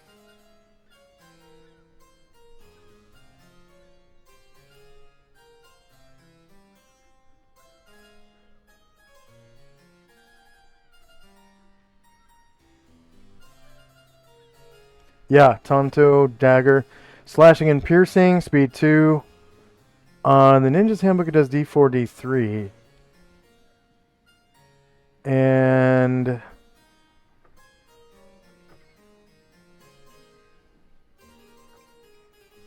I don't see a missile application on here.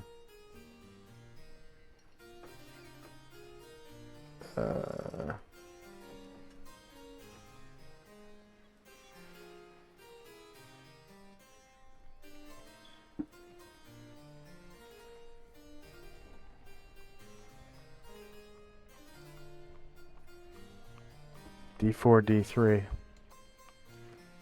Okay, now we know. Alright, next item. Oh, and that's +1, so it's, what was it, 400 points? Yep. So Karen Glore is going to do the scimitar from the Marilith 2 in the demon meeting room, and that was dim magic detected.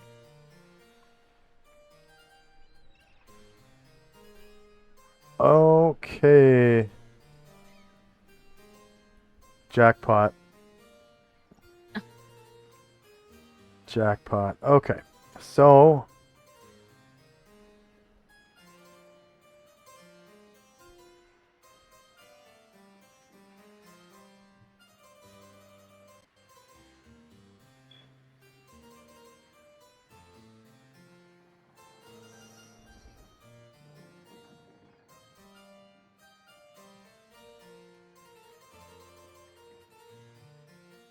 this gives its possessor a +1 to all saving throws and will have wishes. The DM should keep the number of wishes secret. This is a sword +1 luck blade. So scimitar +1 luck blade. And 1 second while I record this.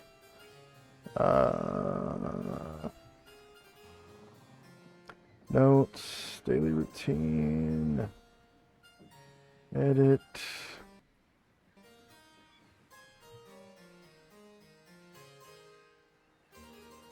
The second luck play we got out of this treasure. Yes, it is. So, what was the name of that luck blade?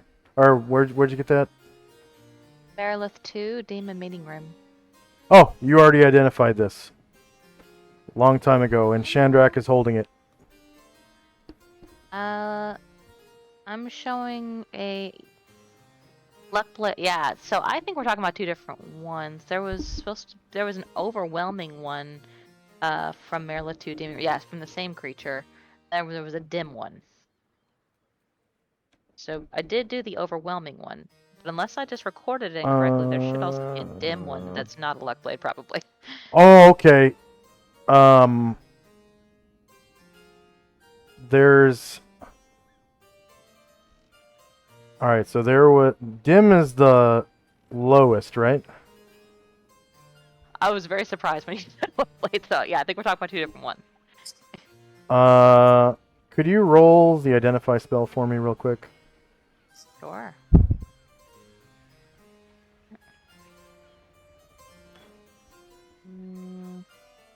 I'll just It goes dim, off. faint.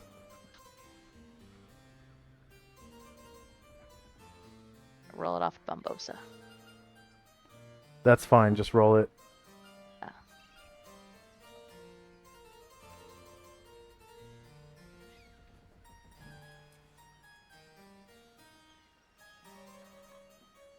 Can you roll it again, but the long version for me, please? Yep. I don't see the... I think if that's on detect magic, I don't think it's on the identify. Okay, yeah, go ahead and roll detect magic. Okay.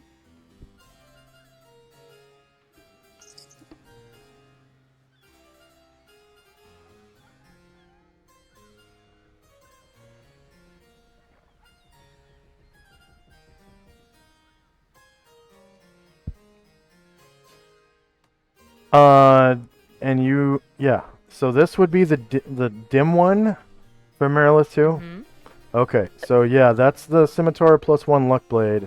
The other one would have been Faint. Do you have a record of that one? There was Same there was Marilith, one- Marilith 2. yeah. So I've got one That was that was the overwhelming? Luck Blade. That was overwhelming, yes. Okay, so that one should have been dim. Okay.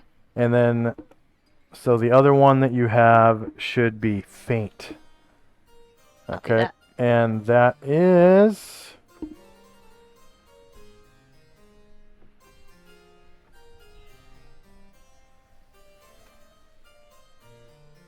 So that's my bad. Sorry. Fine. Uh...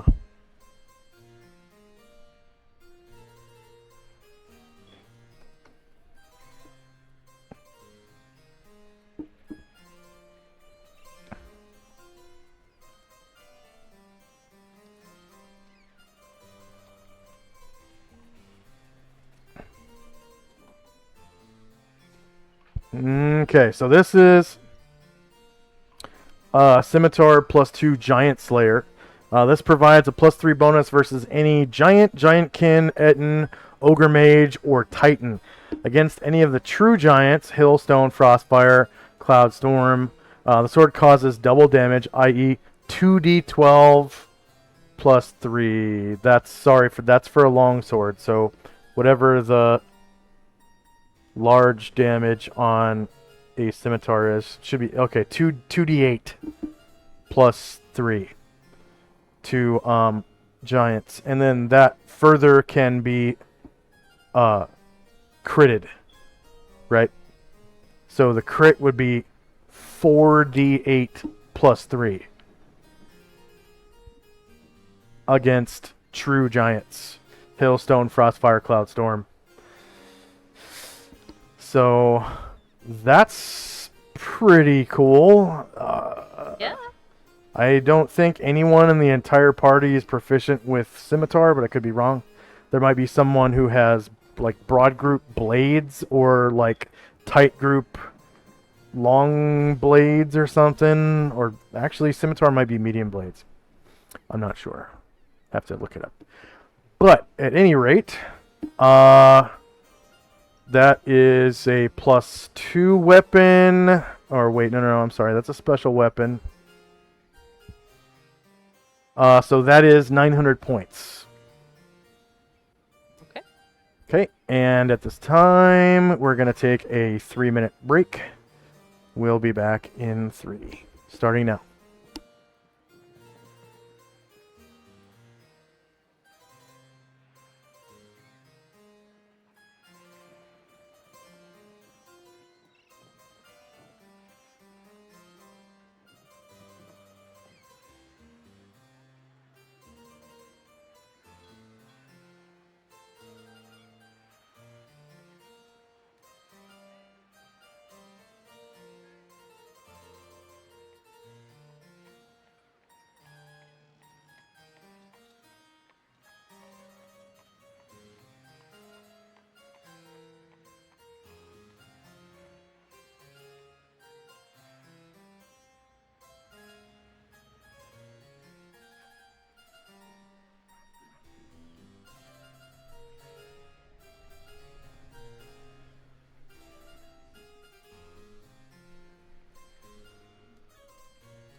All right, we got about 25 seconds left.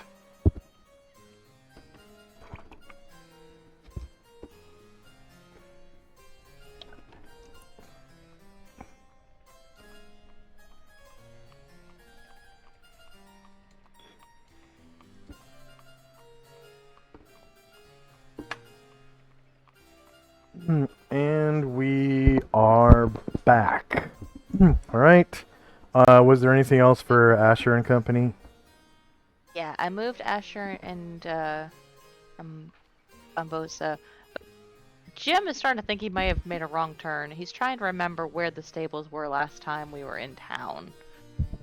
Did I roll an intelligence check for him and see if he can remember? That won't be necessary. I will just direct you to it. Thank you.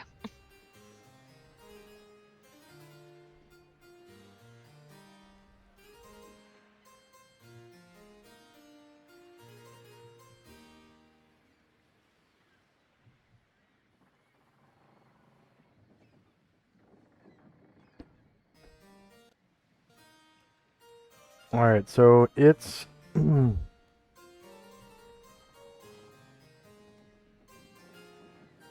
it's right over here, and it's a double stables. Alright. It's a double stables.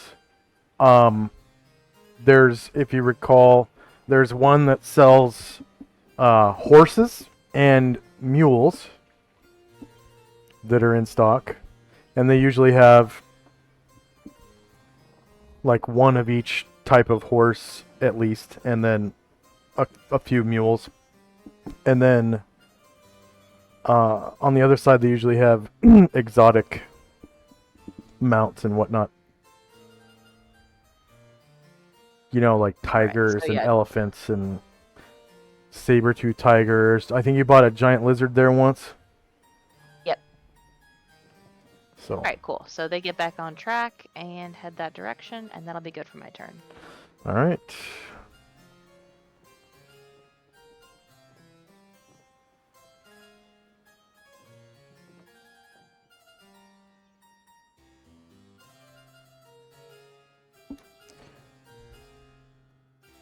And next up is Tenzi and Company. Tenzi will accompany Asher and Zalman will try to follow Jimmy and Company to the stable, and that'll be it for us. All right, Matthias. Still donning the armor. I think I have one more round left. Okay.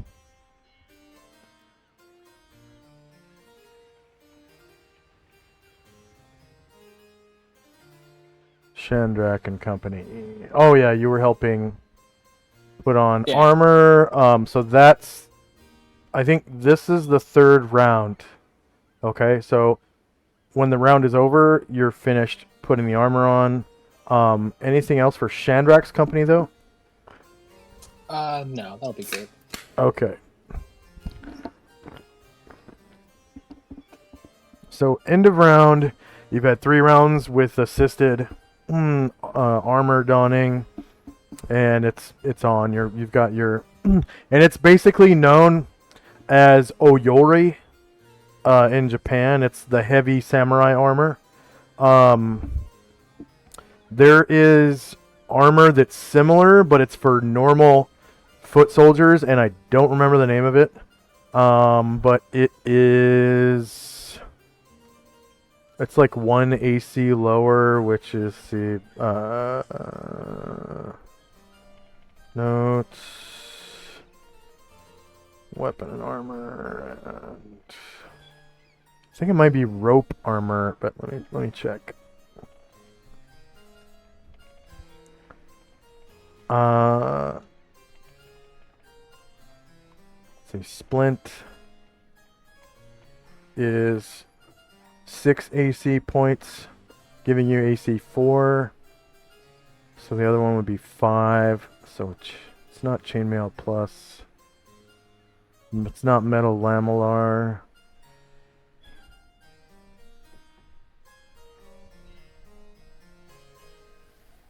Not Lorica segmenta. Not hoplite armor. Huh. Maybe it's back in breast. 2 AC points lower. I think it's in the Ninja's Handbook. Anyways, not important. I digress. Time now is 7:17 p.m. October the 1st. And first up is Asher and Company. Everyone is tired and hungry, and the sun is it's getting a little darker now, so probably a quarter of the light afforded full daylight. And yeah, Asher and Company. Anatar is going to identify the light crossbow bolts we found in the Postinari Fight Treasure Room, Pile 3. Had dim enchantment magic. I think those are +1, but let me check. So Adria, Central, Post-Tenari Fight Treasure Room, you said? Yep. And then Treasure Pile Pile 3. 3. Same one as the dagger or whatever it was, right? I think so, yes.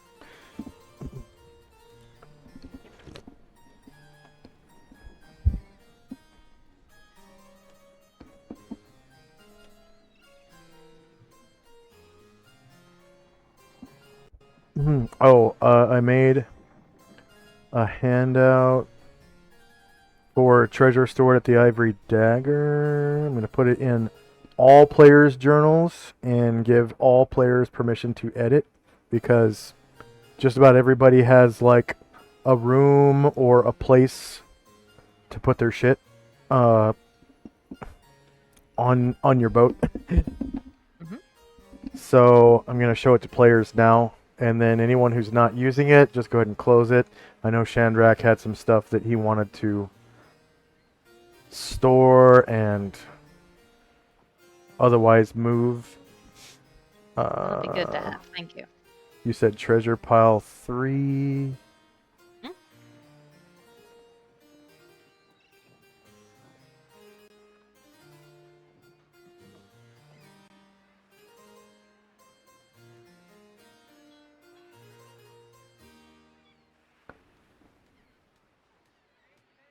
Uh-oh.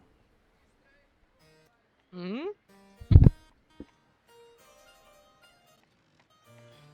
It would appear I have deleted one of the treasures. Oh my god. Oh no!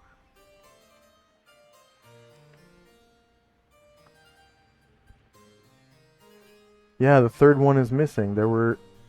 Unless...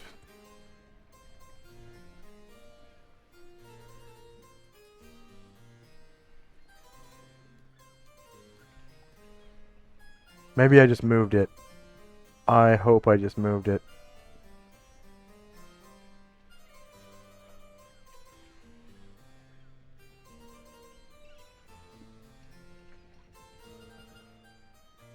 Oh, God.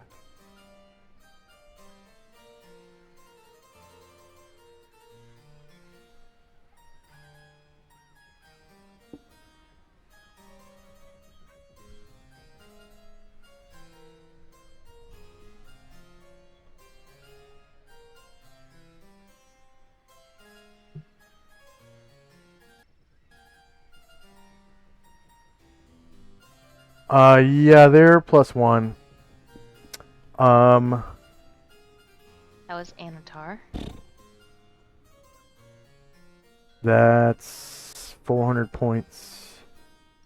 Yeah. And Karen Glore is going to try to identify the net from the same treasure pile. Faint magic detected. That was,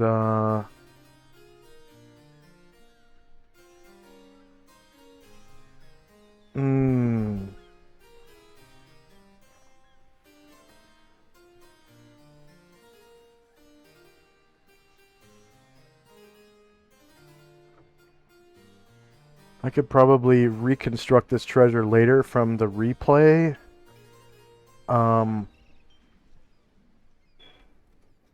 I believe that was...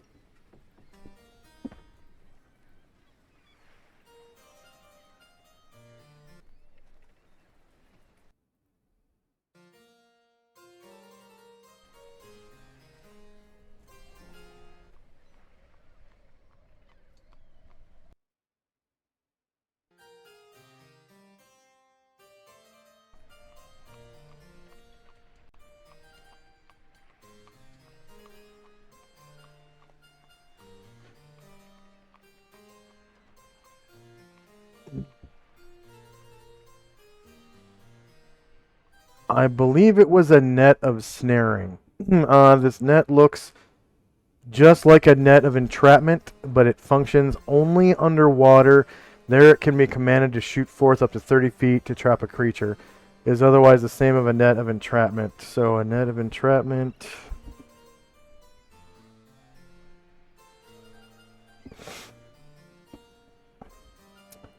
this magical rope net is strong enough to defy strength under 20 and is equal to AC -10 with respect to blows aimed at cutting it. Normal sawing attempts to cut it with dagger or sword will not succeed. To sever a strand of the mesh, a character must hack at it until he does 5 points of damage on a strand.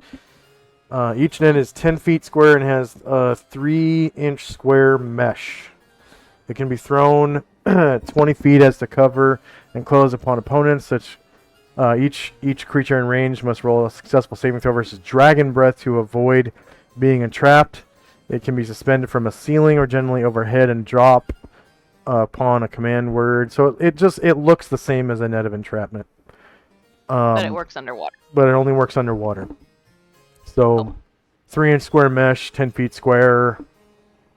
That's 2 grid squares by 2 grid squares. It can be thrown 20 feet so as to cover and close upon opponents.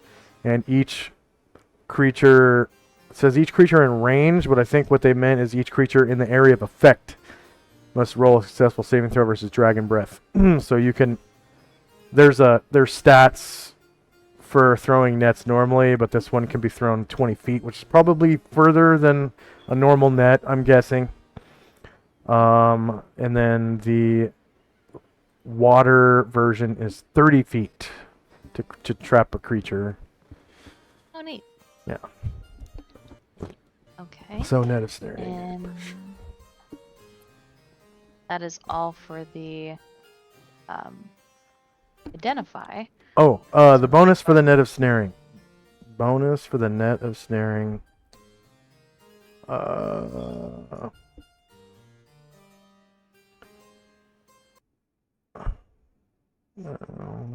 Magic weapons? No. Weapon type.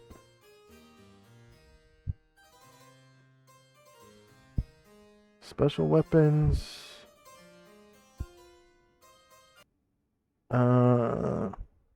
Yeah. Special weapons. Net of snaring is 1,000 points. Oh, damn. So is a net of entrapment, by the way. So it might change to a net of entrapment because it looks like I've looked this up. It might have been... I'm going to have to reconstruct that treasure from the replay of the video. Because I remember looking at the treasure earlier. And I either moved it or deleted it. Accidentally. And with 20 squares left to go, Asher is at the boat of One Eye. And she has learned that it's not polite just to barge onto someone's ship, so she's gonna kind of look and call out, "Hello? Hello? Can I come aboard?"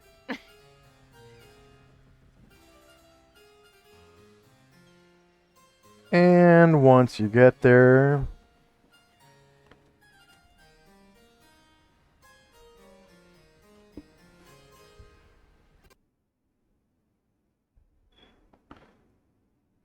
you can see there's like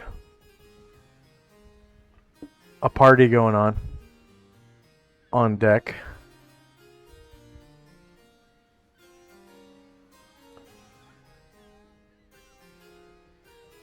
She waves and says, "Hey guys, wanted to And a little business, if it's all right. And this guy walks up and he says, "Yar! Ye be returning just in time. Come aboard, Dodge. matey." And No, I know. it's a guy dressed as one of the officers, right? Uh-huh. So he's kind of looking like that.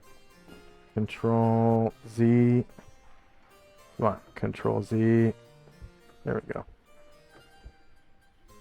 Probably like the first mate, and you can see the fuck is going on? Okay, it's a lag. You can see one eye is like mid swig, and he sort of like drops his. Can you see that token? I can't see that token. No. That's weird. Okay. Anyways, it's this guy right here. And he's like mid swig. He's got a mug. And he sort of drops his mug fast and spills it a little bit. And, almost chokes on his. Looks like ale. Smells like ale. And he.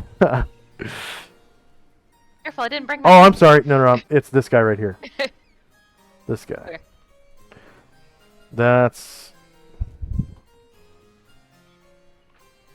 so weird. I can't see that token. Anyways, this guy, he's like mid swig, drops his mug from his lips and almost coughs, finishes it in a big gulp, and he's like,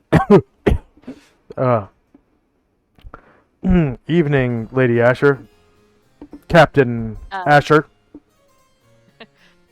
She was about to say, she was just like a midway of saying, "Evening," then she like switches and says, "You're exactly right, Captain." And says, "Our business is," she kind of switches into a bad pirate accent. She's like, "Our business be taking us longer than expected. Get the lady an ale." She'll take it.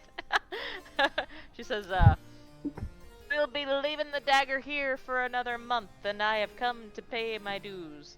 I feel like, I don't have it written down though, that last time a month's docking fee was like 600 or something. Does that sound right? Sure. Okay, cool. And so she will see what kind of money she's working with.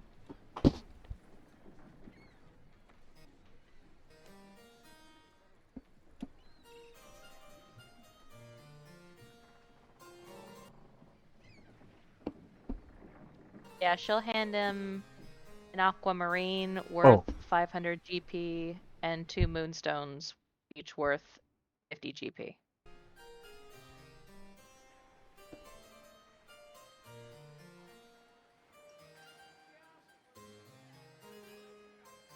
Uh, 500 GP aquamarine. Yeah, 2x 50 GP moonstones.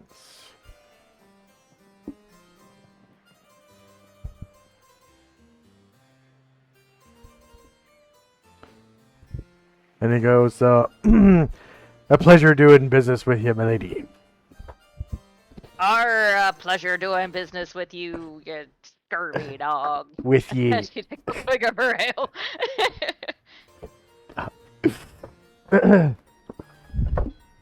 Ye be the sleaziest sleaze of the 7 seas. No, She says, "You know it and your mother knows it." and he goes, "Yar." Anything else for Asher and Company? I'll move my other people closer to the stable, but that'll be good. Okay. Tenzi and Company. Tenzi just the company's Asher up. Well, he doesn't go up to Gangplank. He just waits at the end. There's all kinds of crummy, drunken pirate motherfuckers around, and you get this like icky vibe from them.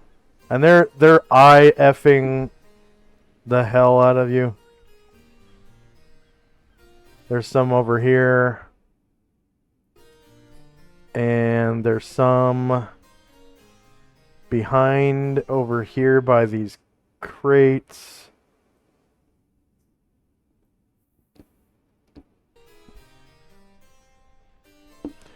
And over at the end of the dock.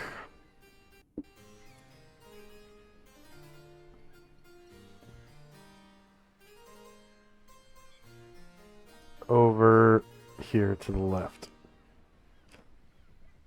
And most of them are holding mugs of what smells like ale.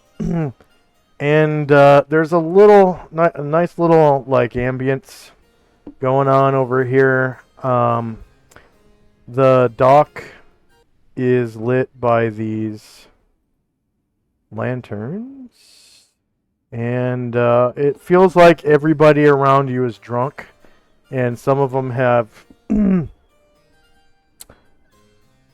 ulterior motive funky looks on their faces when they look at you. Like maybe they're confused as to your gender because not your gender, your sex.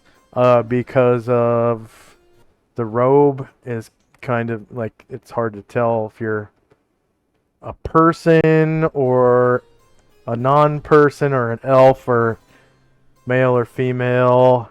And they're like, "Ooh, is that a girl?" You know. And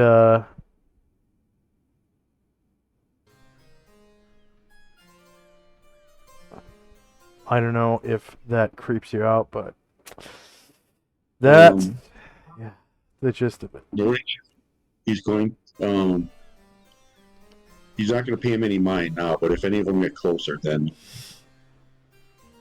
we'll see what happens to him then. Yeah. They seem to be minding their manners at least, like verbally not saying anything to you, but they're definitely eye-effing the hell out of Tenzi. Mostly because of the concealment issue. And why is my hooded lantern token not working? What the hell? Anything else for Tenzi and company? No, I just got Zalman catching up with Varen and June. That's it. All right, Matthias. All right, so as I finish donning the splint mail, I find a suitable location down there to store my chainmail and longsword. Okay, so that's on the new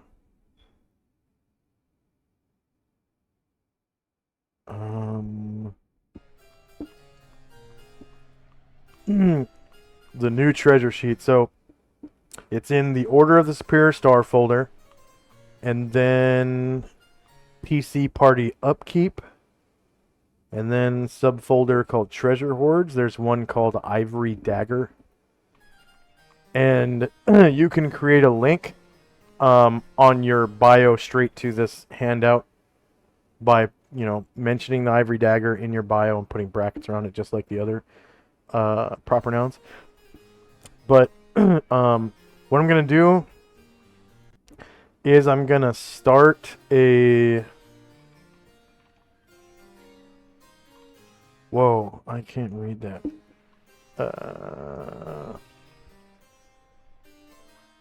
I have dark mode turned on, so I'm going to turn all the text gray on here. I'm going to put like a grid on here, Shandrak, so you can put all that stuff in a grid. You're not editing right now, are you? No, I'm done. Okay, so I'm going to put a table on here. For now, I'll make it 3x3. And we're going to put PC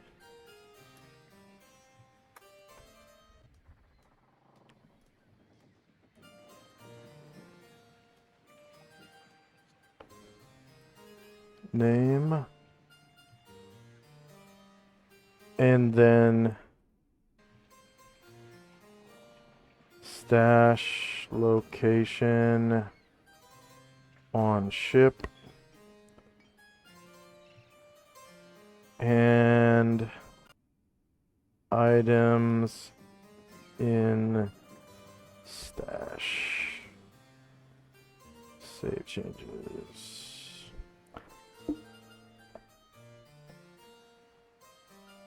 Okay.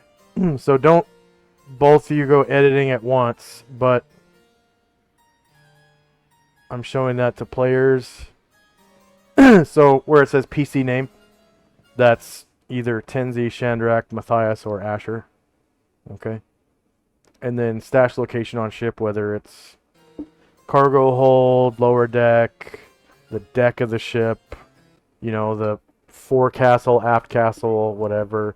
Whatever room it's in, whether it's the galley, the fucking dining room or whatever, And then items in stash. And then from there you can go into who owns it, like whether it's one of your followers or one of your henchmen or whatever. But just so you only have one line per PC. Cool. Matthias, lower deck, chainmail, longsword.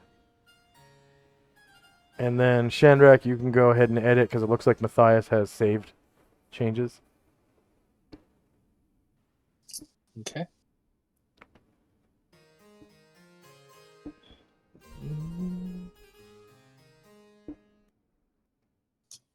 And then I'll try to keep this towards the top of the list so you can just go in and see that it's in the top.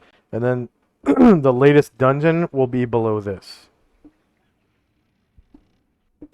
So the water temple or whatever should be right below it. And I think it is. Order of Superior Star.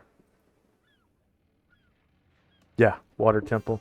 And then, yeah, water temple, I'm going to change the name to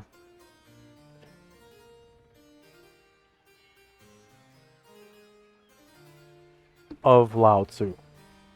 Oh, Lao Tzu.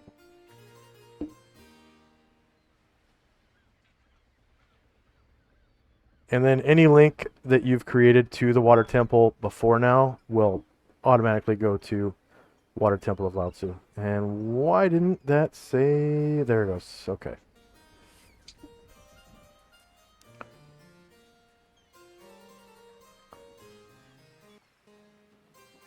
Nice. Gargamon treasure pile, Shandrak treasure pile, Ryer treasure pile. Oh, nice.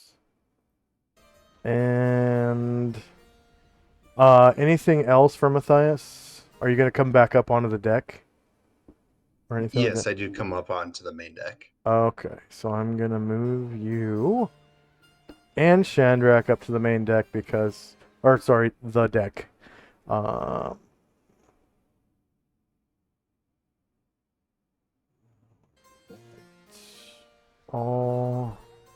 And I think it's encounter maps, yeah. Oh, nice, there's a little hollow tab that shows where you guys are.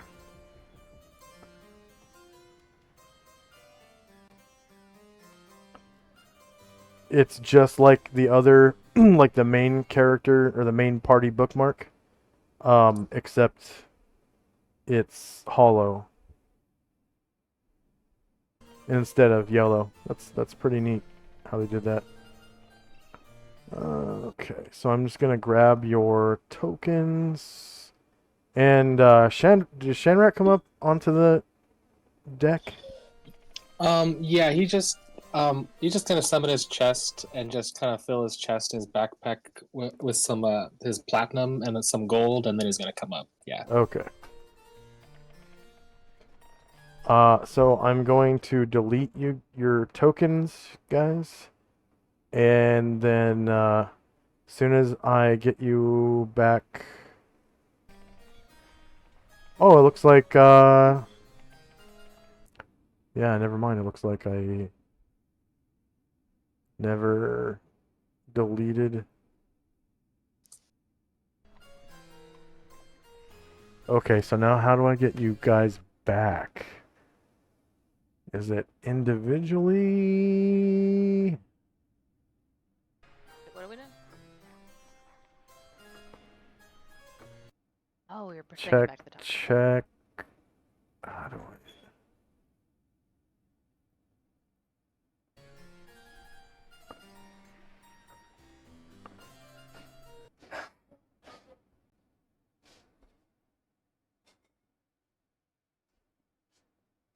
Man, I can't. This is not very. Maybe it's here. Yeah, okay, it's on the list. I could literally grab your name on the list and put it up onto the other list in the drop down. That's interesting.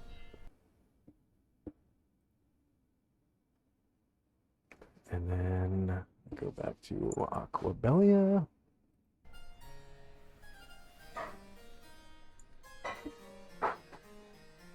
This is so much easier than it used to be.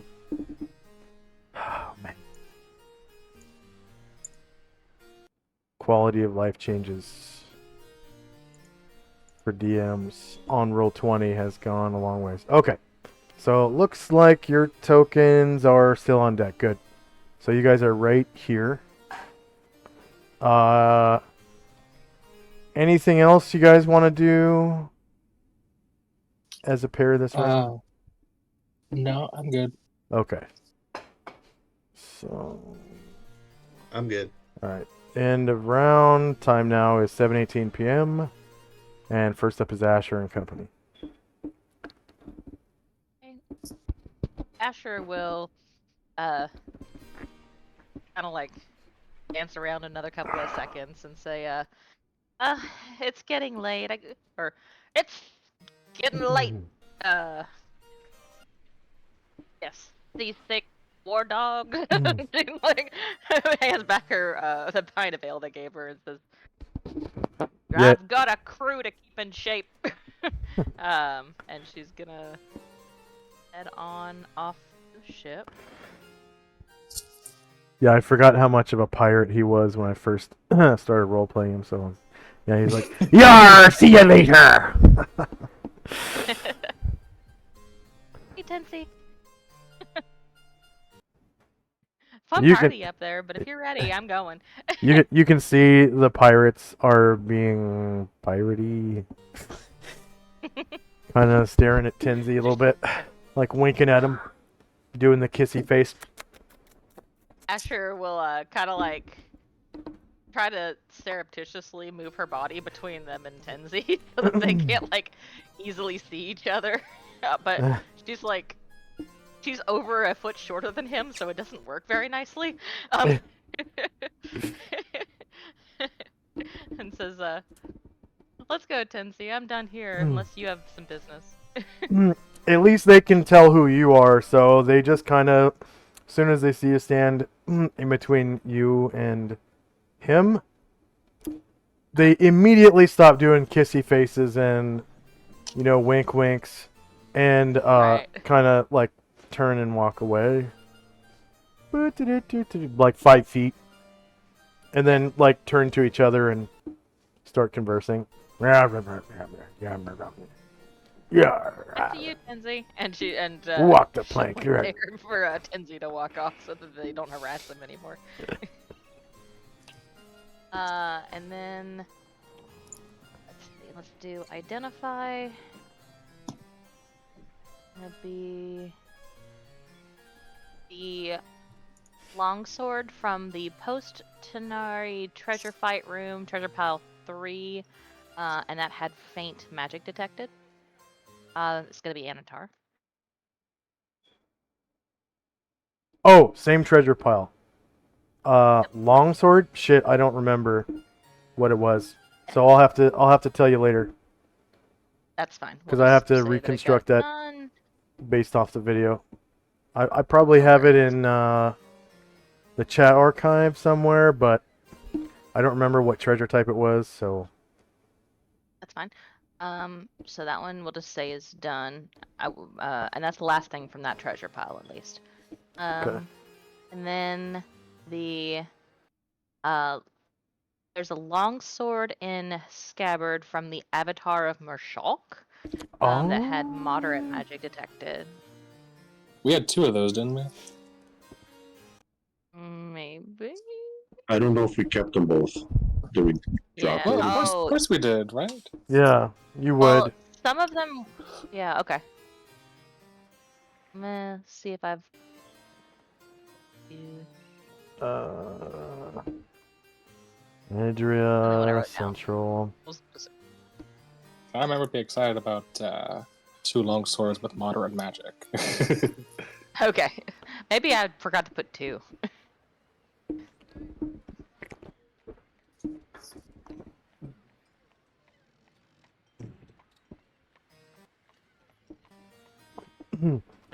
Fairly certain those are longswords +3.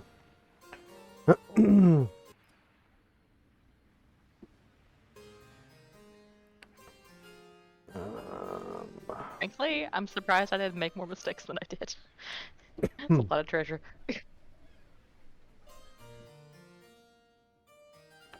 Okay. Well, I mean, a lot of them were my mistakes. So. Oh no, you're good. Okay, so you identify one of the swords. Mm-hmm.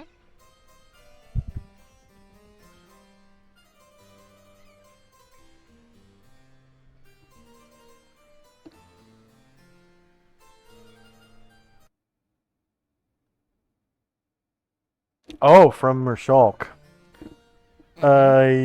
Yeah. We did leave behind all the lightning-looking ones. I don't know if that one of them was a lightning one. Those were birch, though, right? Okay.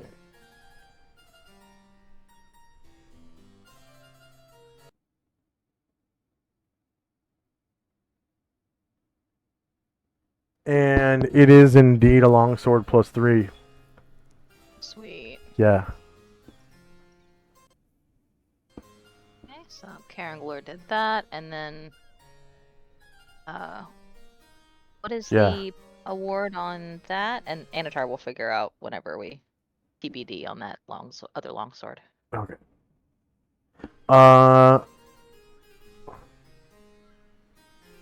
Longsword +3.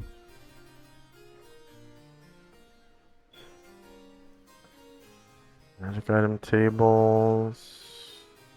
Magic weapons. Tech roll adjustment. So +3 is 1,400 points. Oh, I'll take it. Whee! All right.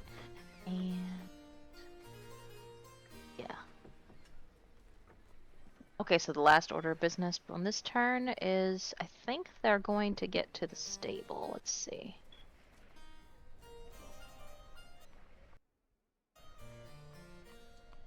As you approach the stable, you hear like a and a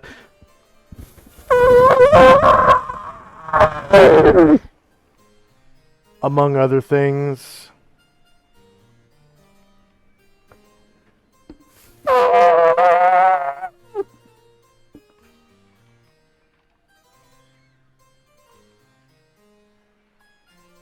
So yeah, they're gonna get into the more mundane stable this time. All right. As you walk in,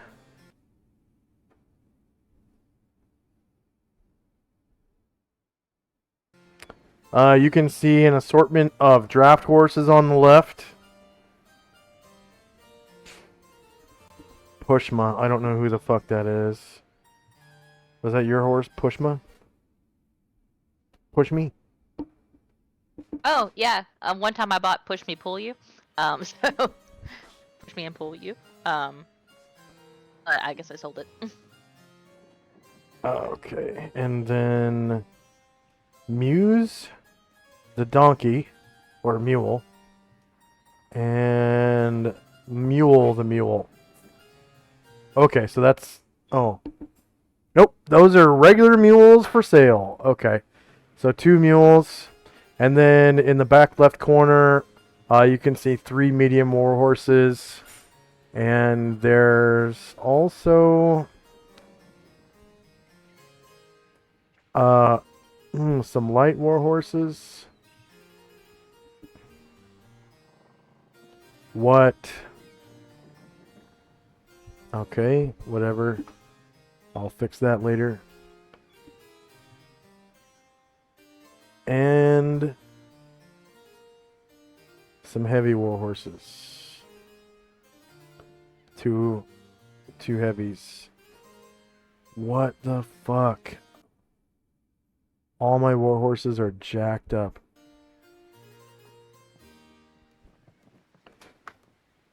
Okay.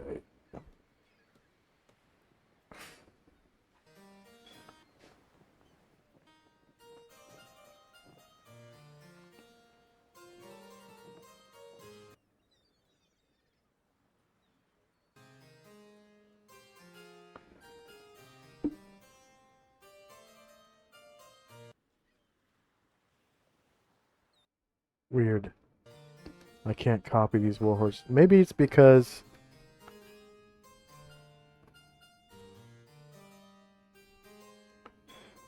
I edited the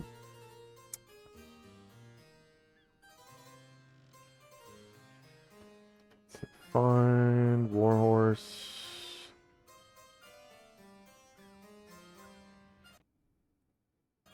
Yeah, it's probably because I edited the rollable table. Okay.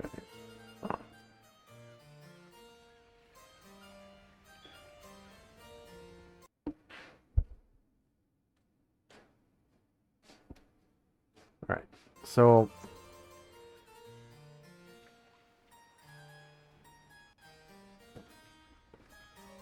two heavy war horses are available.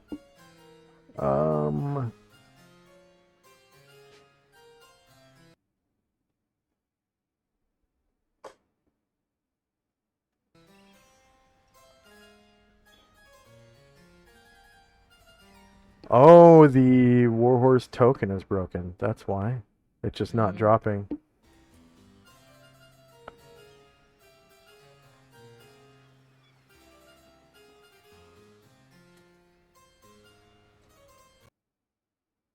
None of my tokens are dropping. I think I need to refresh. Let's take a 3-minute break while this refreshes. We'll be back in 3.